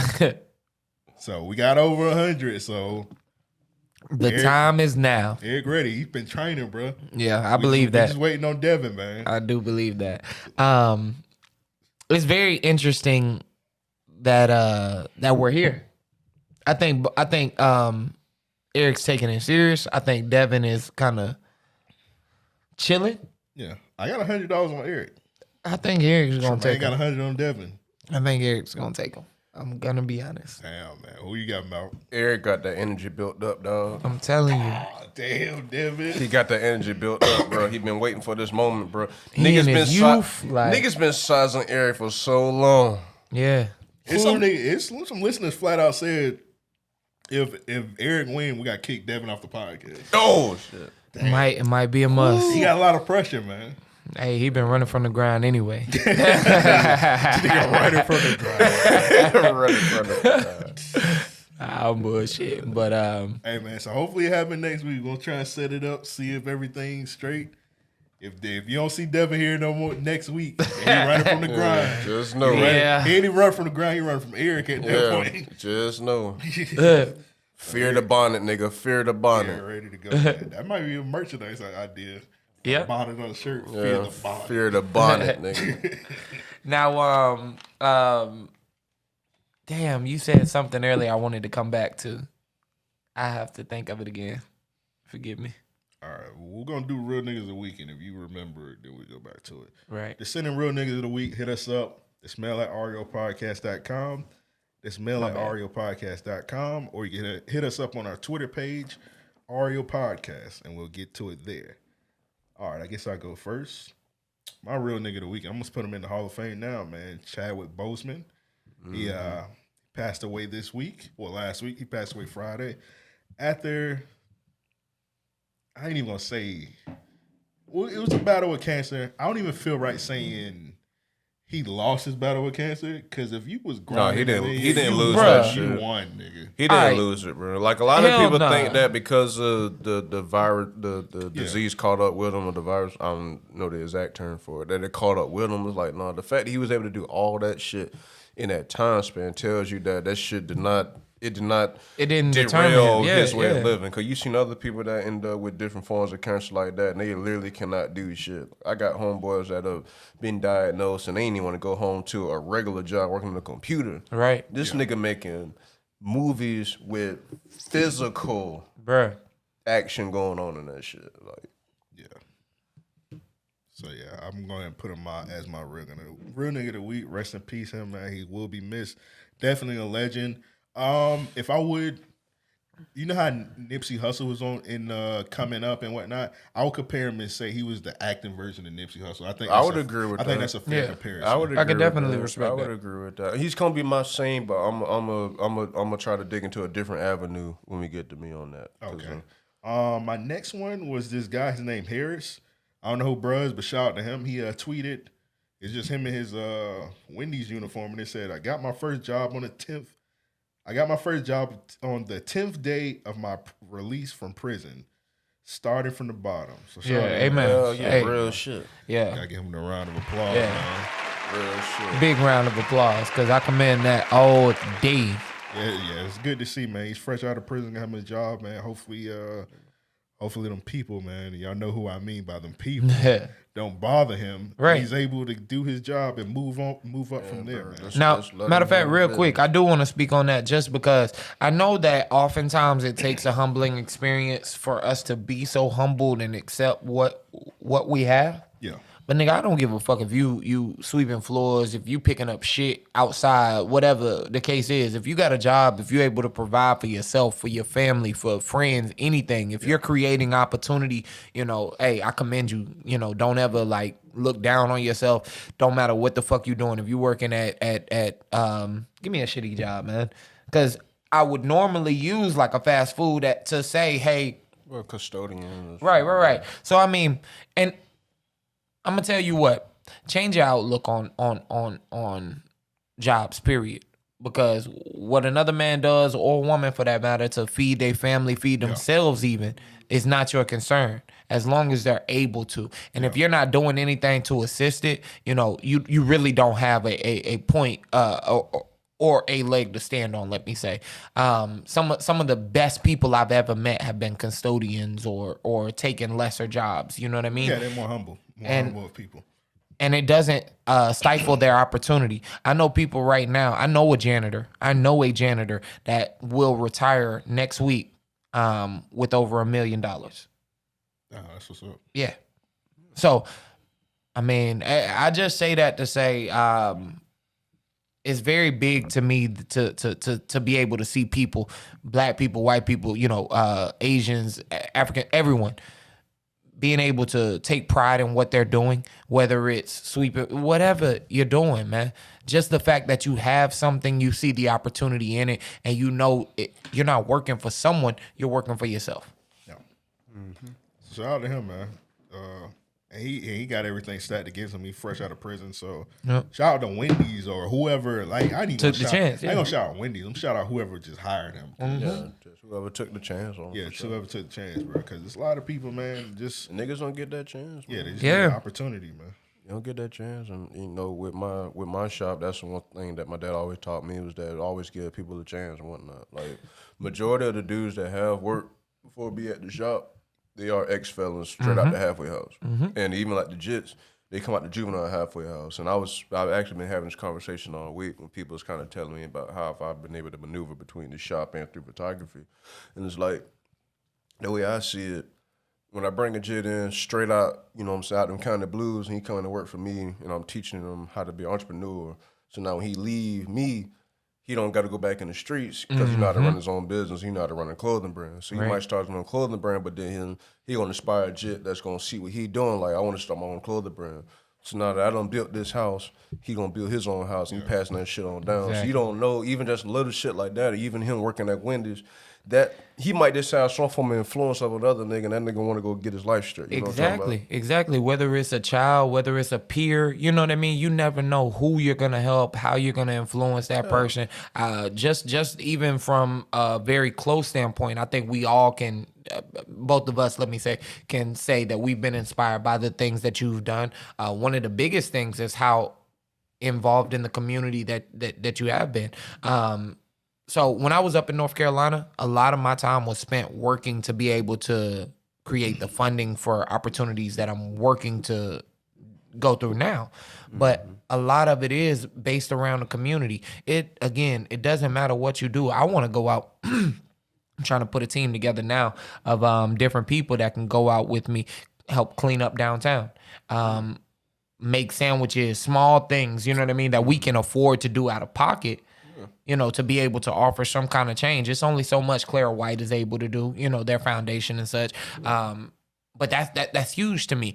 And being able to see people take pride in something that is so looked over. No, for sure. You know, it speaks volumes to me. You never know how you're going to impact someone else's life. You never know because of what the Twitter version of making it or getting it in is so different from what the reality has to be. Yes. Like I support janitors all the time because they're getting it in. It ain't necessarily about, you know, everybody ain't got to have no glitz and glam ass job to be happy out this bitch. Exactly. And, you know, they doing what they doing and you don't know who the fuck they impacting and shit. Nigga, the janitor might be your favorite person at the goddamn elementary school. Come on, man. You know what I'm talking Come about? on, man. Like, you know, them teachers ain't hitting on shit, but that janitor might be the nigga you might need to He might be fueling your dreams. He might be telling you, you know, man, I knew a janitor that played, like, I believe him. I saw a picture, actually. I knew a janitor that played ball with Dr. J. And even in him telling me, I thought it was funny. I'm like, I come feel on, like, man. I You feel know? like in most black schools, like growing up, Malky just touched on it. The janitor was like the coolest nigga in the school. Yeah, he was the coolest Because he nigga. was like, God rest his soul, at Kirby, we had a janitor, his name was Mr. Doug. He used to like inspire us to tell us, motivate ourselves, tell us get money, all kind of shit, bro. They know the game. Like the teacher ain't gonna tell you to get some money. Exactly, in a man. positive way. Man, we are taught to continue the cycle. And that's it. Everybody's got a job to do. That's exactly what they tell us and teach us. But at the end of the day, realistically, man, hey, my family can fend for ourselves. We could, we could learn everything we need to harvest crops and all that shit, build on the land, all of that. So in that regard, man, I think the bigger thing is learning how to be happy. And that's something that we're never taught. We're never taught how to accept and settle. Even looking at our peers, honestly speaking, we're so quick to judge, like, what do you have on? What are you doing? What is it that inspires you or whatever? And all that type of shit. You know? But when you break things down to layman's terms, man, what makes you happy? That's the name of the game. And niggas don't really have a true answer for that shit, bro. They just think them niggas want hoes and all that shit. Bro, it's only so many hoes. Bro. That's it. Yeah. I mean, and that's being very, very forward. Like, there's only so much that you can go out and get. Hey, ladies, I'm trying to get married this year. You know what I'm saying? Well, not this year, but you know what I'm saying. Next year, 2021. Yeah. I'm looking for my woman. Shirts coming soon. You know what I'm saying? Yes, indeed. Or I might be shirt off like this nigga mouth. You know. But nah, I mean, look, I think that right now, especially if, and I don't know if any of our listeners need to hear it. Maybe somebody, maybe we're giving them food for thought to be able to pass it along. But if you're doing anything and you're feeling like you've reached a rut or you don't feel like you can kind of come up from where you've been, man, look, I'm 30 years old in 2 weeks, matter of fact. I'll be 30. For myself, I hear people talk to me all the time about rappers don't make it after this age and all of that shit. I'll never stop rapping, whether I make it or not. Something that benefits me. It makes me happy. My friends like to listen to it. You know what I'm saying? Exactly. And if that works, that's fine. Hey, that's funny because they were trying to get that nigga. I don't know if y'all listen to St. John. Yeah, I've heard a couple. I haven't heard. He's pretty good. I like his music. Yeah, he's not necessarily a rapper. He kind of like the Kid Cudi type shit. Mm-hmm. And you know how they always say rap is like a young man's sport. It is really. It is. Yeah. St. John, he's like 34 years old, and he's just now popping at 34. So, right. He posted a remix to one of his songs. I forgot who had. It don't matter. But on the cover art, it was like a mugshot type thing. You know, mugshots, they got like the year the person born. And on his, he said 1990. And they were roasting him like, bro, they were like, nigga, you're 35, you're 34. They was like, nigga, like, you ashamed of your age. And I don't know if y'all seen that shit with Fabio Foreign. Yeah. I heard, he's 31. Yeah. And he was trying to find ways to... Yeah, I'm like, bro, embrace your age, dog. Change the shit up, like, okay, bro, it's some older niggas in rap. Like, man, look, rap just starting out to get old, bro. Hop exactly. on that shit now while you can. Exactly, push that shit. You can change the narrative any day of the week, and that's something that's the thing about it. Like grown folk rap right now is Jay-Z and Nas, bro. You can bring a whole new level of this grown folk rap shit for whatever the fuck you need to talk about, bro. And because your 31 ain't gonna be the same as a Jay-Z and Nas 31. Exactly. And realistically speaking, at 31, Jay-Z and Nas was still giving us hood shit. Like, honestly. That shit ain't changed till recently. I mean, come on. I would even go as far as to say grown man rap today could be... J. Cole could fit in the conversation just out of subject matter. I don't feel like he gives me that really, refined to where I'm past... reflecting on it. You know what I'm saying? I feel like that's where Jay-Z and Nas are at. Mm-hmm. When I hear their music, I hear that they've done their reflections and now they're implementing, the changes in their personal life or whatever the case, right?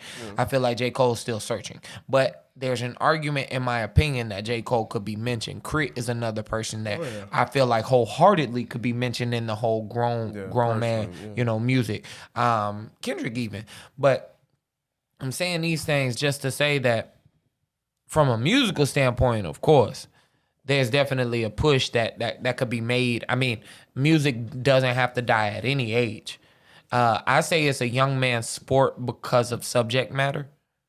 Oftentimes, what you hear in rap is the pursuit, the chase. And at my age now, you know what I mean? Like, once I knew in my head, once I reach 30, I'm looking to settle down. Like, I want a family. I want kids. I want, a big ass house, yard, you know what I'm saying? A couple dogs, all of that. But you don't hear that illustrated in rap. Because once you get to that point, 9 times out of 10, you're living a lot slower. It's not as exciting to say like, hey nigga, I'm finna go cut on Netflix. You know what I mean? I'm finna do some shit in the crib. It's more exciting when you're saying, hey, I'm still living young. I'm in my youth. I mean, Plies was old as fuck when Shawty came out. Very true. Very true. Very true. Very true.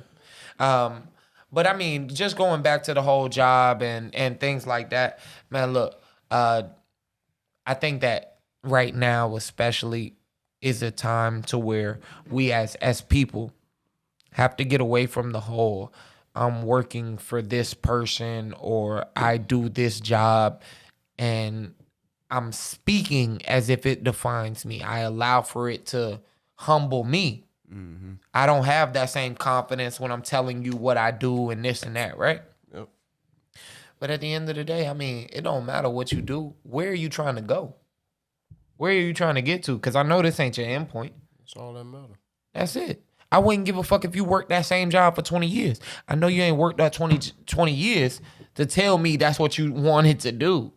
You worked those 20 years so that for the next 20, you know what I mean? For your kids and things like that. So I'm just really big on that. I see people, y'all know I talk to a lot of people. I involve myself with people. Lose hope. I got a friend right now, man, and it really, really breaks my heart to see where he was at, what he's been through, and where he is today. Just because sometimes I feel like he feels defeated. And it's no more than a social stigmatism. So again, I'm gonna get off this soapbox, but hey, if niggas need to hear it. Yeah, if you yourself or if you know anyone else, if you come across people, especially our younger generation, I tell my younger brother all the time, like, yo, don't work those fast food jobs. Work those fast food jobs and don't worry about what another nigga pockets look like. You know what I'm saying? I mean, that's the biggest problem, bro. Just because you see a nigga on Twitter talking about he 21, that nigga out there whipping bins and shit, that nigga ain't really paying for that motherfucker. I'm telling you, hey, look, I know millionaires. And some of the things that they tip their hat on, and I'm not talking about from a financial standpoint, but some of the things that socially might make them feel comfortable, I've been able to achieve. I know people that have been able to achieve those things on so many levels, so many times over, that they have a mutual understanding, for one. But for two, it almost makes you look at that millionaire and say, yo, you got all this money, but you still ain't got sense. Exactly. You still don't have the depth. You didn't learn from the experience. You know what I mean? So I only say it to say, never let position, never let situation especially dictate where you're going, what you have set out for yourself. Man, I learn something new every single day. I'm inspired by friends and, you know what I mean, people closest to me that I get to talk to, and that, I watched Amp build this podcast over the years, you know what I mean, while I was up in North Carolina. Yeah. I got to jump on episodes while I could and whatnot. We always discussed me being a part of it and whatnot. But to be able to see this blossom, for me, was like a, it's something I never, I wouldn't be able to talk about it 5 years ago. Yeah. And I know how you got into this, you know what I mean? So I say it to say, again, you never know who you're going to impact, how you're going to impact that person. And it's oftentimes based on what you're doing in that moment. So never look down on, what we got going. I get, sometimes I get hung up on some of those things, just because I love for people to be happy, genuinely happy. If nothing else, I make myself look like a fool any day of the week. And I've done it on the podcast countless times. So that you just did it with the drunk story, but it's all good. Hey, so that it'll make somebody else feel less about, less bad about their drunk. I had to learn it like 2 years ago. Like, don't watch other people's shit. Sometimes, like, you just gotta wait your turn and just do what you gotta do because you don't know what that person had to do to get to what they got. Exactly. You don't know how long it's gonna last for them. Because early in the game, it'll fuck up. Keep like, damn, bro, the same age that nigga doing that shit.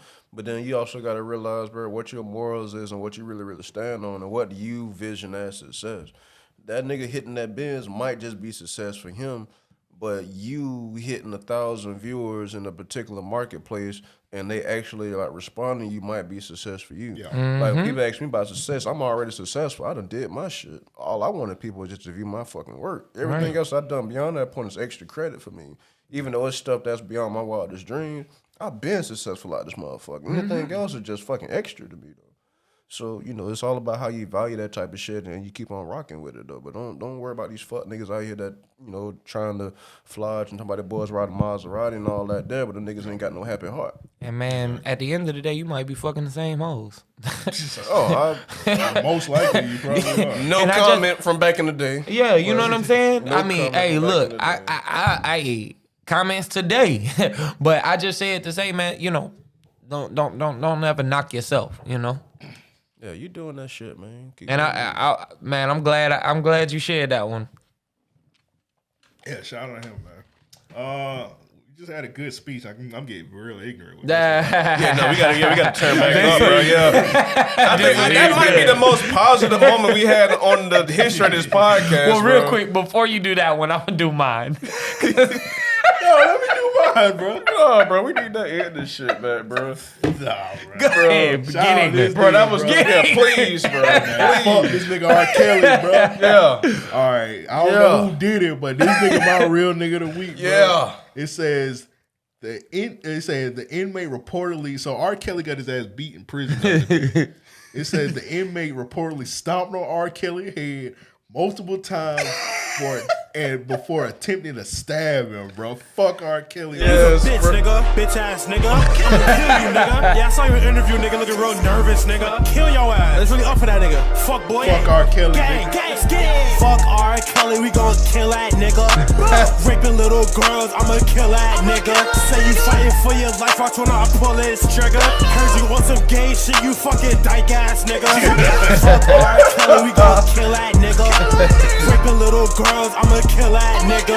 Say you Fuck fighting that for nigga, your bro. life, watch when I Fuck pull R. this Kelly, trigger. bro. Heard you want Fuck some R. gay Kelly, shit, you man. fucking dyke ass nigga. That is ignorant. Fuck R. Kelly, man. You bitch. Man, You fuck- bitch. man, You fuck bitch. that You nigga, bitch. You bitch. You bitch. You bitch. Yeah, fuck R. Kelly for that one, I'm man. happy that happened to that nigga, man. He ain't even get charged yet. It's a rap for him, bro. Yeah, it's been a rap for him, but he doesn't He deserve. ain't even get in jail. He don't He's getting deserve. prison. Yeah, Bro, niggas in Gen Pop beating this nigga ass daily, bro. Oh man. Man, fuck that. honestly, Love to like see it. there's one person that I do believe deserves to stay in jail. I don't even think he does it. Like, bro, just hit that nigga with some rocks or something. Like, don't even waste a time. Oh, that's. I feel like he's one of them people that abused his power the entire time, and Yeah. now he's like, Yeah, fuck that nigga, man. Yeah. I had to get that ignorance out, bro. So I'll let y'all get y'all's. And I'll come back with the ignorance on if they need their ass beat. No, That we was a need- good No, one. we needed that, bro. We gave him a little bit too much game there earlier, bro. yeah. Yeah. So I got I got two. One is a real nigga, and then one is a real Yakub. I gotta shout him out for this one. Hey. When I get there, oh Lord have mercy, another coon. When I get there, I think you're gonna take that one back. You're gonna revoke that shit. All right, so my first one comes from @KingWestbrook7 on Twitter. I don't follow him personally, but he posted this picture and it was really dope. My baby boy and the Avengers holding a memorial for the Black Panther. And he legit set out all his Marvel toys and had a real like ceremony for the Black Panther, which was amazing. That's really cool. Right? I like that versus the people showing like forcing their kids to cry and all of that, that right? shit, yeah. Now, the reason I'm making this my real nigga of the week, like Thanos showing love. Somebody retweeted it and was like, "Damn, Thanos came out to pay his respects." That's big, bro. That's real shit. But when Thanos comes up, I put all the beef aside. You know what I'm saying? So like, hey, he brought all of that together. So that's my real nigga of the week. My real Yakub of the week. Okay. Goes to Kevin Nash. Kevin Nash. oh, Hi. fuck, Bro, niggas got mad at me Saturday. For what? All right, so everybody been calling Kevin Nash woke and shit. Yeah. I just simply tweeted that it's funny that y'all on the Kevin Nash's woke train when he was stopping Master P and other black people from getting a bag in WCW. Mm-hmm. I just tweeted that. I don't know if I came off as a hater. I don't know. But I was getting me up out of here. I could understand why Kevin Nash will be against that though. Yeah, I'm all for what Kevin Nash is doing because he probably changed. It was back in the 90s or whatever, but he got a history of being racist. Oh yeah. So he got to address that before he do all that woke shit on Twitter. He got to address that he's still friends with Hulk Hogan. Yeah. So he got to address all that stuff before I give him some praise. I'm just saying, me personally. I'm only giving him my real Yakub because I'm not seeing anyone else take this stance. Yeah. Now shit, he posting pictures of guns saying shut the fuck up, cracking and whatnot. Yeah. Posting the fire. So he's telling people he's blocking them and calling them super crackers. I did see some of that shit earlier. Like a few weeks ago, I saw some of that shit. That's hilarious. Somebody asked him, But "Did Stone Cold's getting niggas up out of here too, though, for a minute. I mean, I fuck with Stone Cold. Yeah, Stone Cold was like the fun police. Yeah. Yeah, I respect it. But I'm just saying. But I did agree. I personally agree with you when I seen that shit. But that was true. He got some shit. He got a shaky history. You got to address that. Like, I'm with you 100%. Niggas was getting me up out of here. I was like, damn, bro. Y'all niggas tearing down another black man for Kevin Nash. Yeah, right. What's going on? Yeah. I wouldn't understand that one. I would have let you got your tweets off and still shouted them out. You know what I mean? But and I only say that because again, I think that right now, hey, shit, honestly speaking, we're taking everything they're giving us. Like that's true. So if that's gonna be the motion, why would I applaud, the NBA and not Kevin Nash, honestly? Yeah. So yeah, those are my real two. All right. I think it's Mount turn. For real nigga of the week? Yeah, real nigga. So it was also Chadwick, but I was gonna kind of go on to like a part two and how he brought up the Nipsey part. And like what was cool about what was coming up on Twitter lately was how the off the camera shit that he was doing. Like it was one story where it was a black dude and it was like some type of movie set or some shit. And the DP or director of photography was saying how you have to like take a sponge to like get the moisture off of black skin so you can capture it well. And like Chadwick like walked in, seen that shit, and like just went off on everybody that was white in that bitch. It was like, hey bro, like dog, you ain't got to do none of this shit here. And like he telling to the dude that wrote the tweet was like, hey, look here, bro, you ain't got to do shit that'll prove them niggas, bro. Like you here for a reason. And like just went off and snapped on these niggas. And I was like, that's just like. And you hear like multiple stories of this shit. Like he like really, really stood up for that and like what it really meant to be like a black actor and like a black person. Yeah, black person. Yeah. And also like how serious he really, really took his craft. Like even like, you're gonna it's one side as far as like that last line that Killmonger had in Black Panther. Some people like the line, some people, think it's a little corny, a little green bean.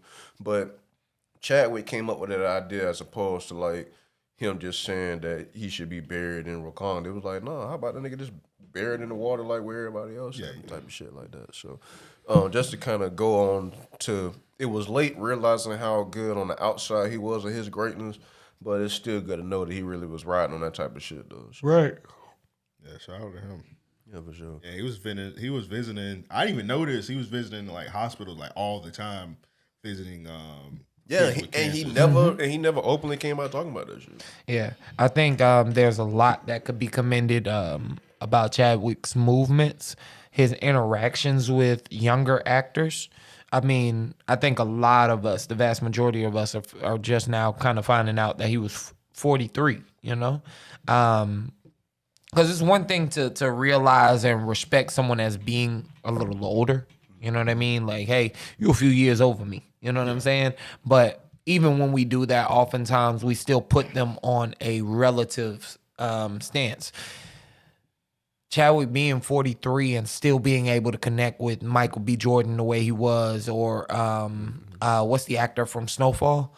Damien, I think, or something. Yeah, I can't think of his name. I don't but know his last name, but yeah, Damien.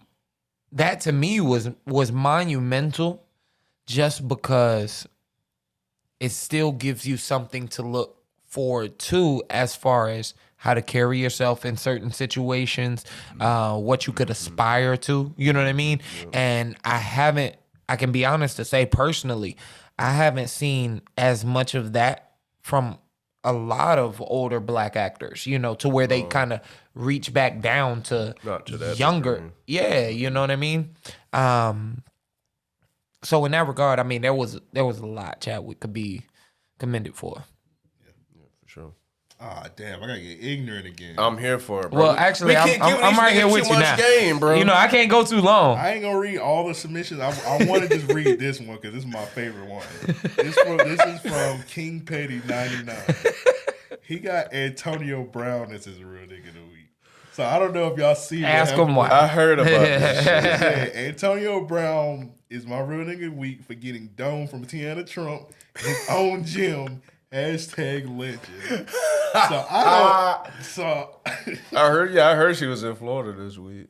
Yes, there's a video. I've seen a video. Oh, she was doming him up for real? Yes. in the Yes. Oh wow.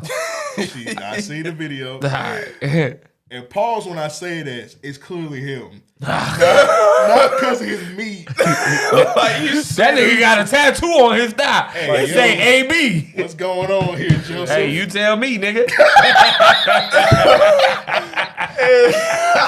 That nigga say it ain't his meat. He talking in the video. It's clearly him. Because who else sounds like Antonio Brown? That nigga told me going to practice after this. That nigga probably was rapping in it. And it's clearly his gym because we've all seen Antonio Brown gym before. Yeah. He posts videos all the time. He probably the only NFL nigga with a big ass gym in his house. I think he's the only person in that be in that gym. Antonio probably sells some bricks on the low. I might be snitching, bro. I think he do. That nigga might be the richest innovator. That nigga just having on like 10 APs at a time. He a different nigga for real. But yeah, Antonio Brown, man, he sees opportunity because Tiana Trump, she hopped on Twitter. She was like, I want to suck some dick today. He jumped on it. Next day. Can't argue with that. She was in South Florida. Can't argue with that. On that nigga doming him up. Hey, what they say, win and wrong. Hey, Antonio Brown. Or Florida. I ain't mad at it, dog. I ain't mad at him. Hey, man, he sees the opportunity, man. So shout out to Antonio Brown. Shout out to Antonio Brown. All right, next one. All right, I guess we do They Need Their Ass Beats. Mine is the Jaguars. Yeah, I'm fuck the Jaguars. I'm trying not to go down that worst franchise I've ever seen. I'm trying not to go down that fucking wormhole right now. Shout out to the Marlins, man. If the season was supposed to end today, The Marlins will be making the playoffs, so we got to keep it up. There you go, some improvement. Y'all made it. Hey, niggas been putting in work. Yeah, I give y'all credit for that.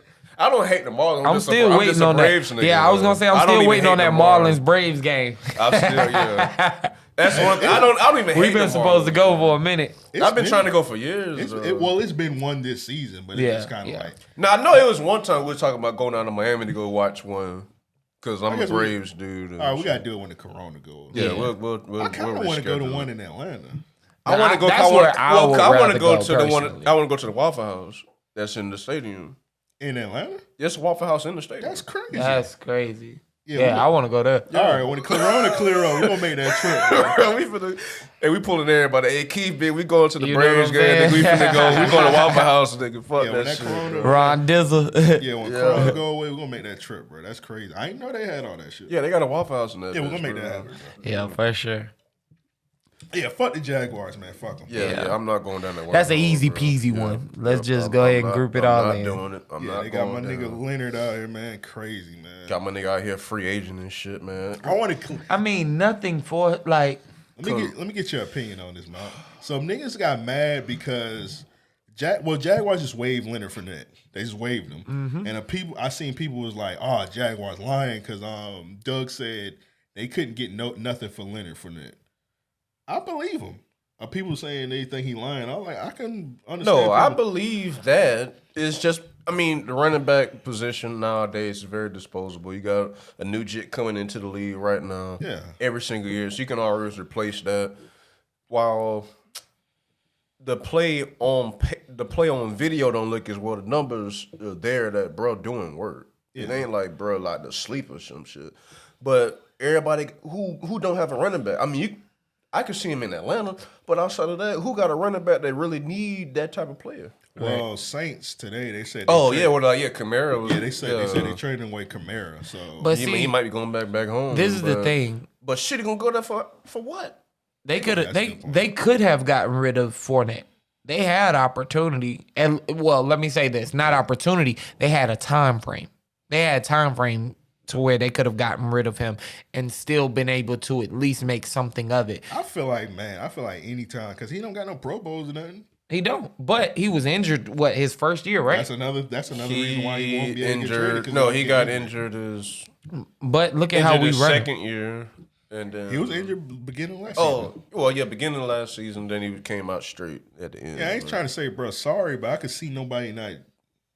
Especially NFL, bro. Running backs come. It's fast. You get a running back. All the time. The running back game is a young man's game, bro. Like they put on the young boys in that bitch, bro. And them boys running, man. Shout out them hoe ass Titans. They don't even want to play Derrick Henry, and that nigga the best running back in the league. Right. Yeah, I want him to lead Tennessee so bad so I can cheer for him. I mean, bro. He stay right down the road, and I can't cheer for this. Like, dog, that one there. Man. I got. It be hurting. I be mixed emotion with Derrick Henry. Dog. He be running all over my goddamn Jaguars too. Bruh, he be running all over my goddamn Gators. So. Yeah, that shit be killing me. Yeah. That nigga ran. Yeah, that nigga did. That nigga had a ball over the Gators. That nigga was running through like a saloon on y'all, boy. Bruh, like I don't even want to talk about that shit, bruh.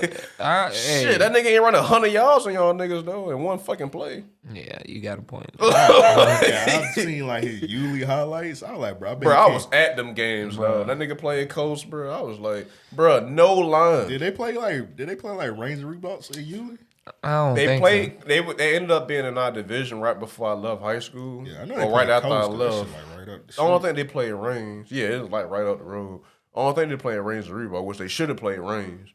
At least that last year. Bro, you ain't have no line. They got a good coach, but they ain't have no fucking line. They just gave this nigga the ball 85. And said, do what you do. Bro, this man got the ball 85 times a game, dog. That's insane. Bro, I didn't even know Yulee was a school to this nigga I knew went up there. Like, it was like a couple niggas going to Yulee.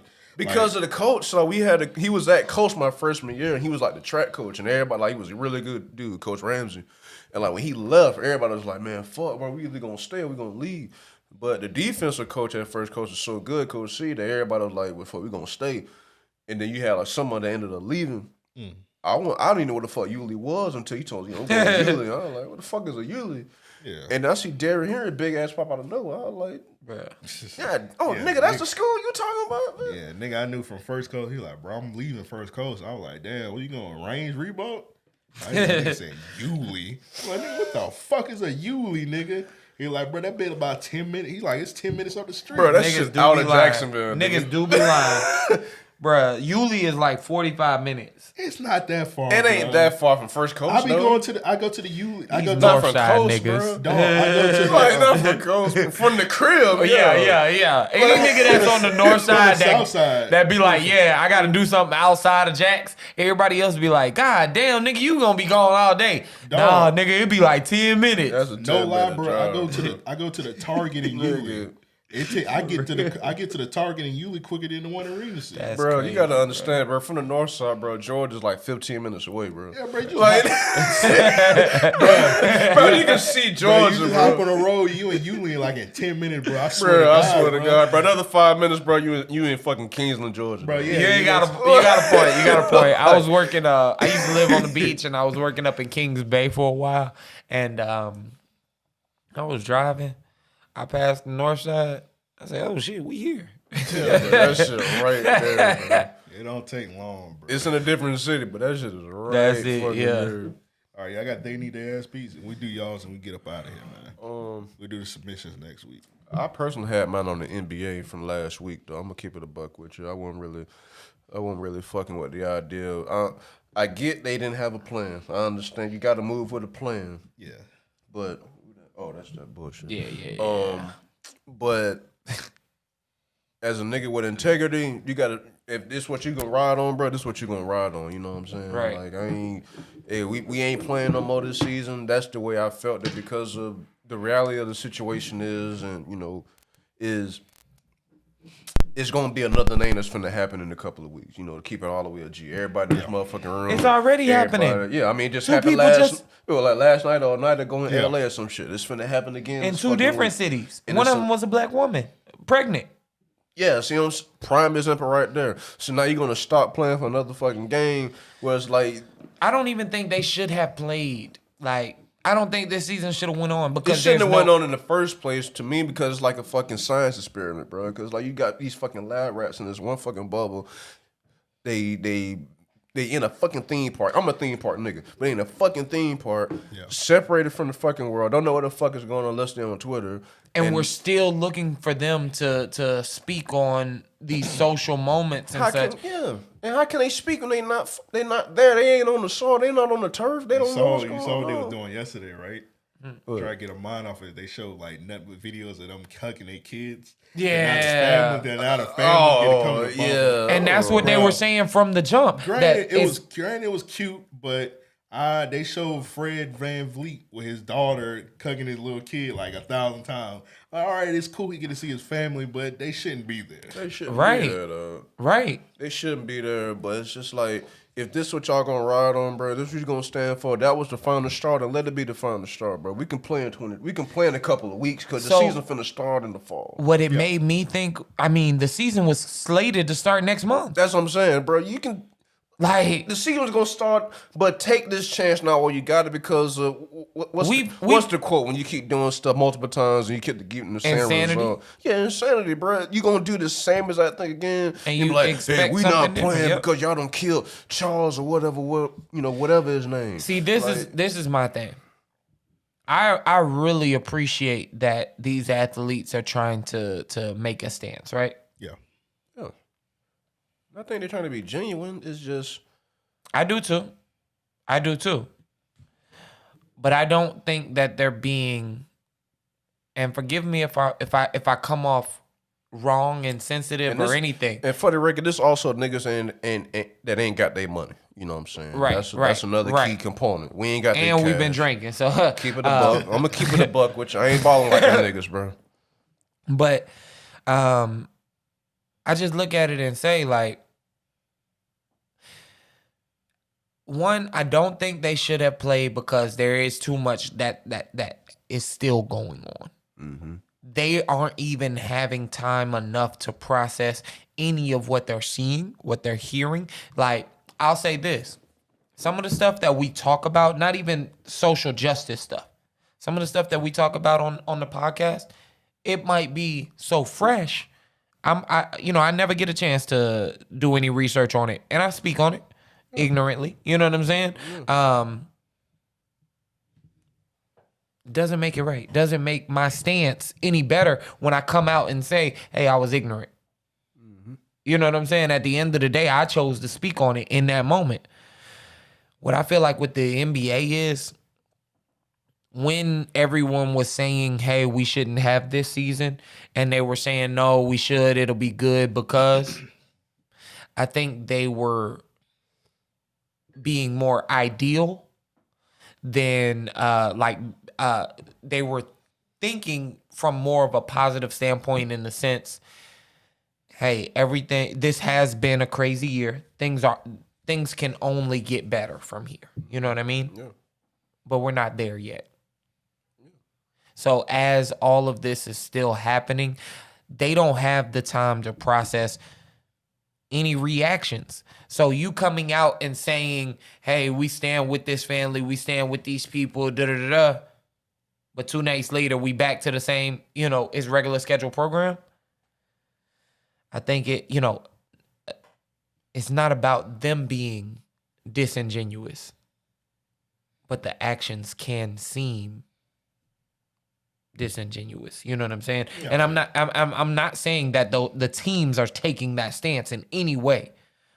But again, generally speaking, it can seem like, hey, everybody just feels obligated to say something or obligated to make a stance right now. And it is one of those things to where if you don't have anything to say right now, you don't have to.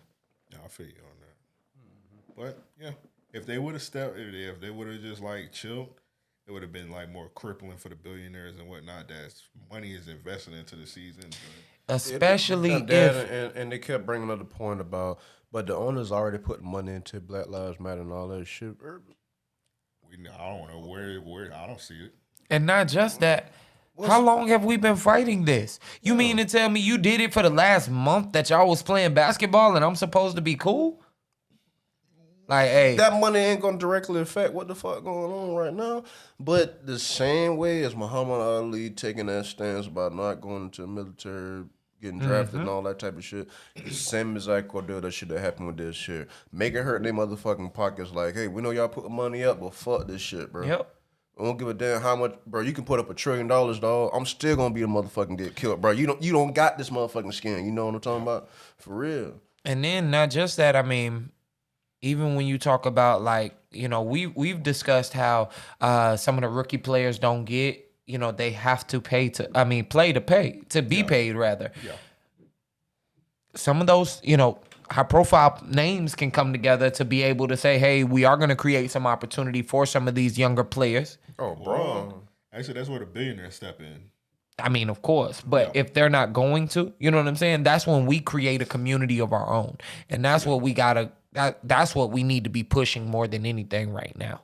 Or do like what Kyrie did. I was just about to bring up Kyrie. He did like a crowdfund. He hit up a bunch of NBA players. Mm-hmm. I don't know who necessarily supported and then he didn't really say who all. He shouldn't. He just hit up a bunch of NBA players and whoever in the WNBA that didn't want to play. Right, he took care of them. Yeah, he gave them bread. And that was Kyrie again, and he kind of need to be in the Hall of Fame for this year for this shit though, bro. Because he's done a lot. He was the first nigga to say we shouldn't play in the bubble. Yep. And he was the main one that was standing up for all them rights and then taking care of a whole nother fucking league, bro. Yep. I do want to shout out J.R. Smith. J.R. Smith is going to take care of a fine for a protester. If I'm not mistaken. It was like a $2,500 fine. Yeah. So that was really big. And I've always been a big J.R. fan. He ignorant as fuck, but I love him. But yeah. So on to They Need Their Ass Beat, I'll go ahead and give y'all mine. My first one is going to be for this chick. Yeah, we got to get ignorant, bro. Oh, yeah. We back, baby. We back. Her name is Masika Kalasha. Kalisha. One of them IG hoes. Yeah, better put.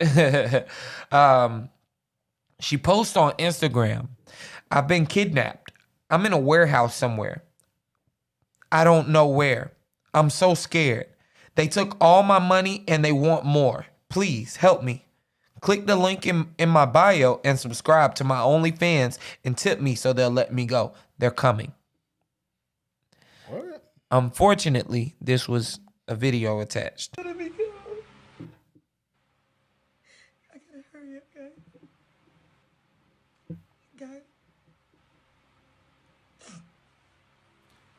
All right, so she got bruises all over it. So she just promote her OnlyFans? Hold on. I don't know how much time I have. So she did makeup, to appear abused. It's be really bad. And they're coming. They said that you guys have to leave me tips and follow Not just did she do that. so they can take the money or they're not gonna let me go. She's in bra and panties, lingerie. She's asking for $100,000. She's telling people to tip her so that Please help. these people will let her go, right? Tip me $100 each, or they're not letting me go. I think I've seen enough. All right. She wants you to tip $100 each. Real quick, supposedly it's for a show that she's filming. Okay. And in the show, it actually had like a physical abuse situation that was going on with one of the that's characters. why she had the makeup on. Yes. And she was, in her defense, trying to say, hey, I was using something that we're talking about on the show to create social awareness on my Instagram, right? Mm-hmm. So everybody... That goes null and void once she started asking for money. Exactly. Yeah, and now, for one, you're asking for money. That was a specific amount. That's the thing that Bruh. Then two, you're promoting it through an OnlyFans. It's not like, you know what I'm saying, you're giving a real platform to where you can discuss, like, if someone... Like she said cash out. Yeah, exactly. You might have had a chance. Come on, man. So there's those two things. Then three, the big thing that I had a problem with was there are people coming, they won't let me do this and that unless the story goes the boy who cried wolf. And unfortunately, it should be the person who cried wolf. And I'm only saying that to say, in situations like this, I don't think they realize how detrimental of an action that can be. Yeah. We say it every week. Read the room. I feel like as a woman, she should know better to do something like that. Good and goddamn well. Because there's so many situations where people getting sex trafficked. Bruh, that shit really bothered me. Yeah, that shit. Seeing that fucking video. Yeah, that's pretty strange. I kind of knew a little bit about it, but I didn't read all the way up. And that's kind of ridiculous. Like, I saw it. She should be banned off the internet, honestly. I never heard the audio from And the fact that she was trying to use the show to justify her actions, I pray they let her go. Honestly. And it's not even to be nasty, but it's to say that, hey, you obviously don't even realize the good that could have been done. You're sacrificing everything. Yeah, you're jeopardizing that. That's crazy, man. Let's lighten up the mood a little bit. Let's do this one and we'll get up out of here. This one from Cash Out G. It's Cash Out G called. My fault, bro. I fucked up your name. He got the kite people need their ass beat. So it's a 3-year-old kid. Oh, I heard of kite, bro. Who let a 3-year-old kid get a kite? You already see him in the air already. Bro. Look at this nigga, bro. Oh my Look God. at this nigga, bro. Bro. The other side of the kite in the air. Oh, this nigga flying crazy. Up there, bro.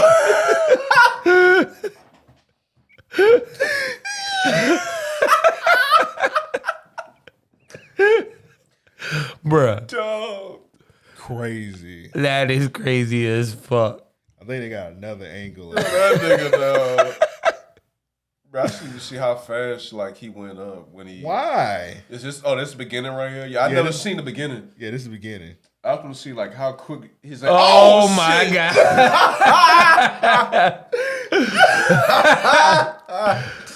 Dog. Thank God he held on like that. Bro, wait, start that shit up, bro. That motherfucker yanked his ass. That nigga just started flying in the air himself. Shit. Whoa, that Like, nigga got bruh. yanked, nigga. Why did they let this happen? Why did they let it go? Why was he holding on to it? They didn't hold it. They just gave a 3-year-old a here go kite 3-year-old. That ain't winning. And that kite was flying like a motherfucker. That bitch was flying like, hey, we ain't gotta go home soon. At that point, it's like nothing you can do. You just gotta hope. You just gotta wait for him to fall in there. And you just gotta hope you're under him. Bro, look at him hitting the spinneroonie in the air. Bro, that nigga. Whoa. Like I fly kites, bro. Like when shit windy like that. Nah, I ain't never flew no kite like that. You like, know, I just got a brand new what's kite funny? like a couple weeks ago. Everybody's petrified. That kid's probably having so much The fun. best time of his life, yeah. Bro, the story he gonna tell in school, bro. Oh my God. It'll sound like one of mine. Bro, I saw my, yeah. Hey, you gotta get that nigga on the podcast, bro. Shit. Sitting right here in this chair over here. So tell us about when he was in the air with that kite. Well, it was really windy. That's funny. I was saying, wee. And I saw the dude spin a Rooney like Booker T. Bro, that nigga was like 50, That's bro. crazy, That nigga bro. was Bro, like he 50 was feet in the definitely fucking air. He was high flying. as fuck. Dog, that shit is hilarious. That's crazy, man. Let's go ahead and end it, man. Sign up to the Patreon, patreon.com/REO podcast. Sign up for that. If we get 125, I'm gonna sing what is it, DMX? Get it on the floor. Let's so that's go. the next one. We needs it. We needs it. And I'm gonna make this nigga rap it. I'm gonna go get one of the microphones and everything. the This nigga Bluetooth gotta mics. perform. Yeah. So yeah, if we get to 125, that's the next one, I guess. Malky, you got anything you need to plug?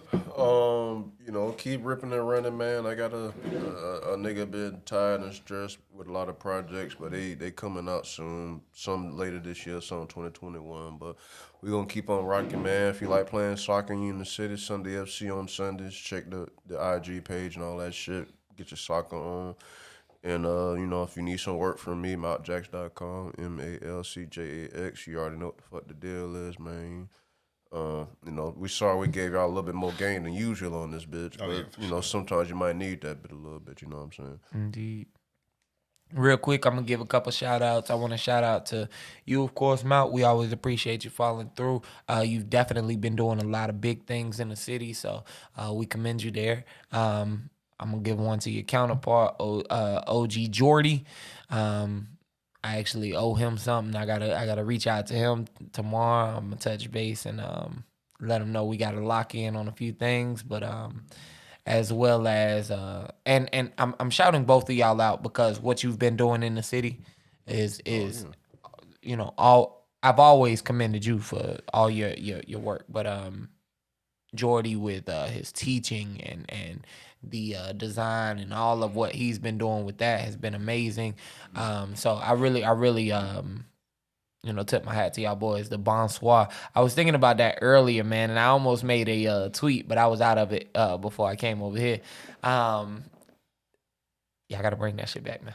Well, I'm glad you kind of brought some of that up, and I actually just thought about that. I need to shout out Stan too. That was gonna be my next one because he got Southern Flair coming back. Yeah, Southern Flair coming back, and you know Excited. I'm very proud and happy that he decided to bring it back, and he feel that he needed to bring it back now. Man, he been gone too long. Truthful, false, right or wrong. He got his own personal journey as to why, and that's Right. for him to explain. But I'm more than happy that he, the calling called him back to kind of get into the game. Before his time with design. He was well. God. I mean, Stan definitely was well before his time with a lot of that shit. A lot of stuff you see going on now, even though it may not directly been from Stan did it first. Yes, Stan, as far as like doing stuff in obscure places. I mean, he held a whole pop up in his hometown in the country, and people just now start to do shit like that now. A lot of commendable things. Type of ideas and a lot of like even like southern rap stuff and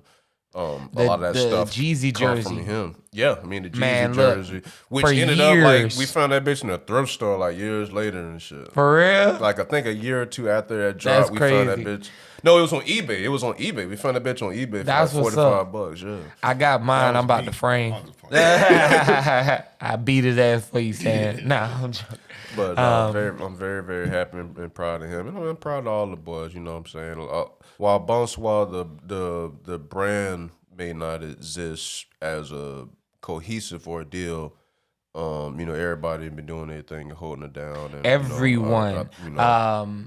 Hootie been doing an amazing job. Hootie been doing an amazing job with Noma and him building that whole thing from scratch on his own. Man. I mean, he learned how to sew.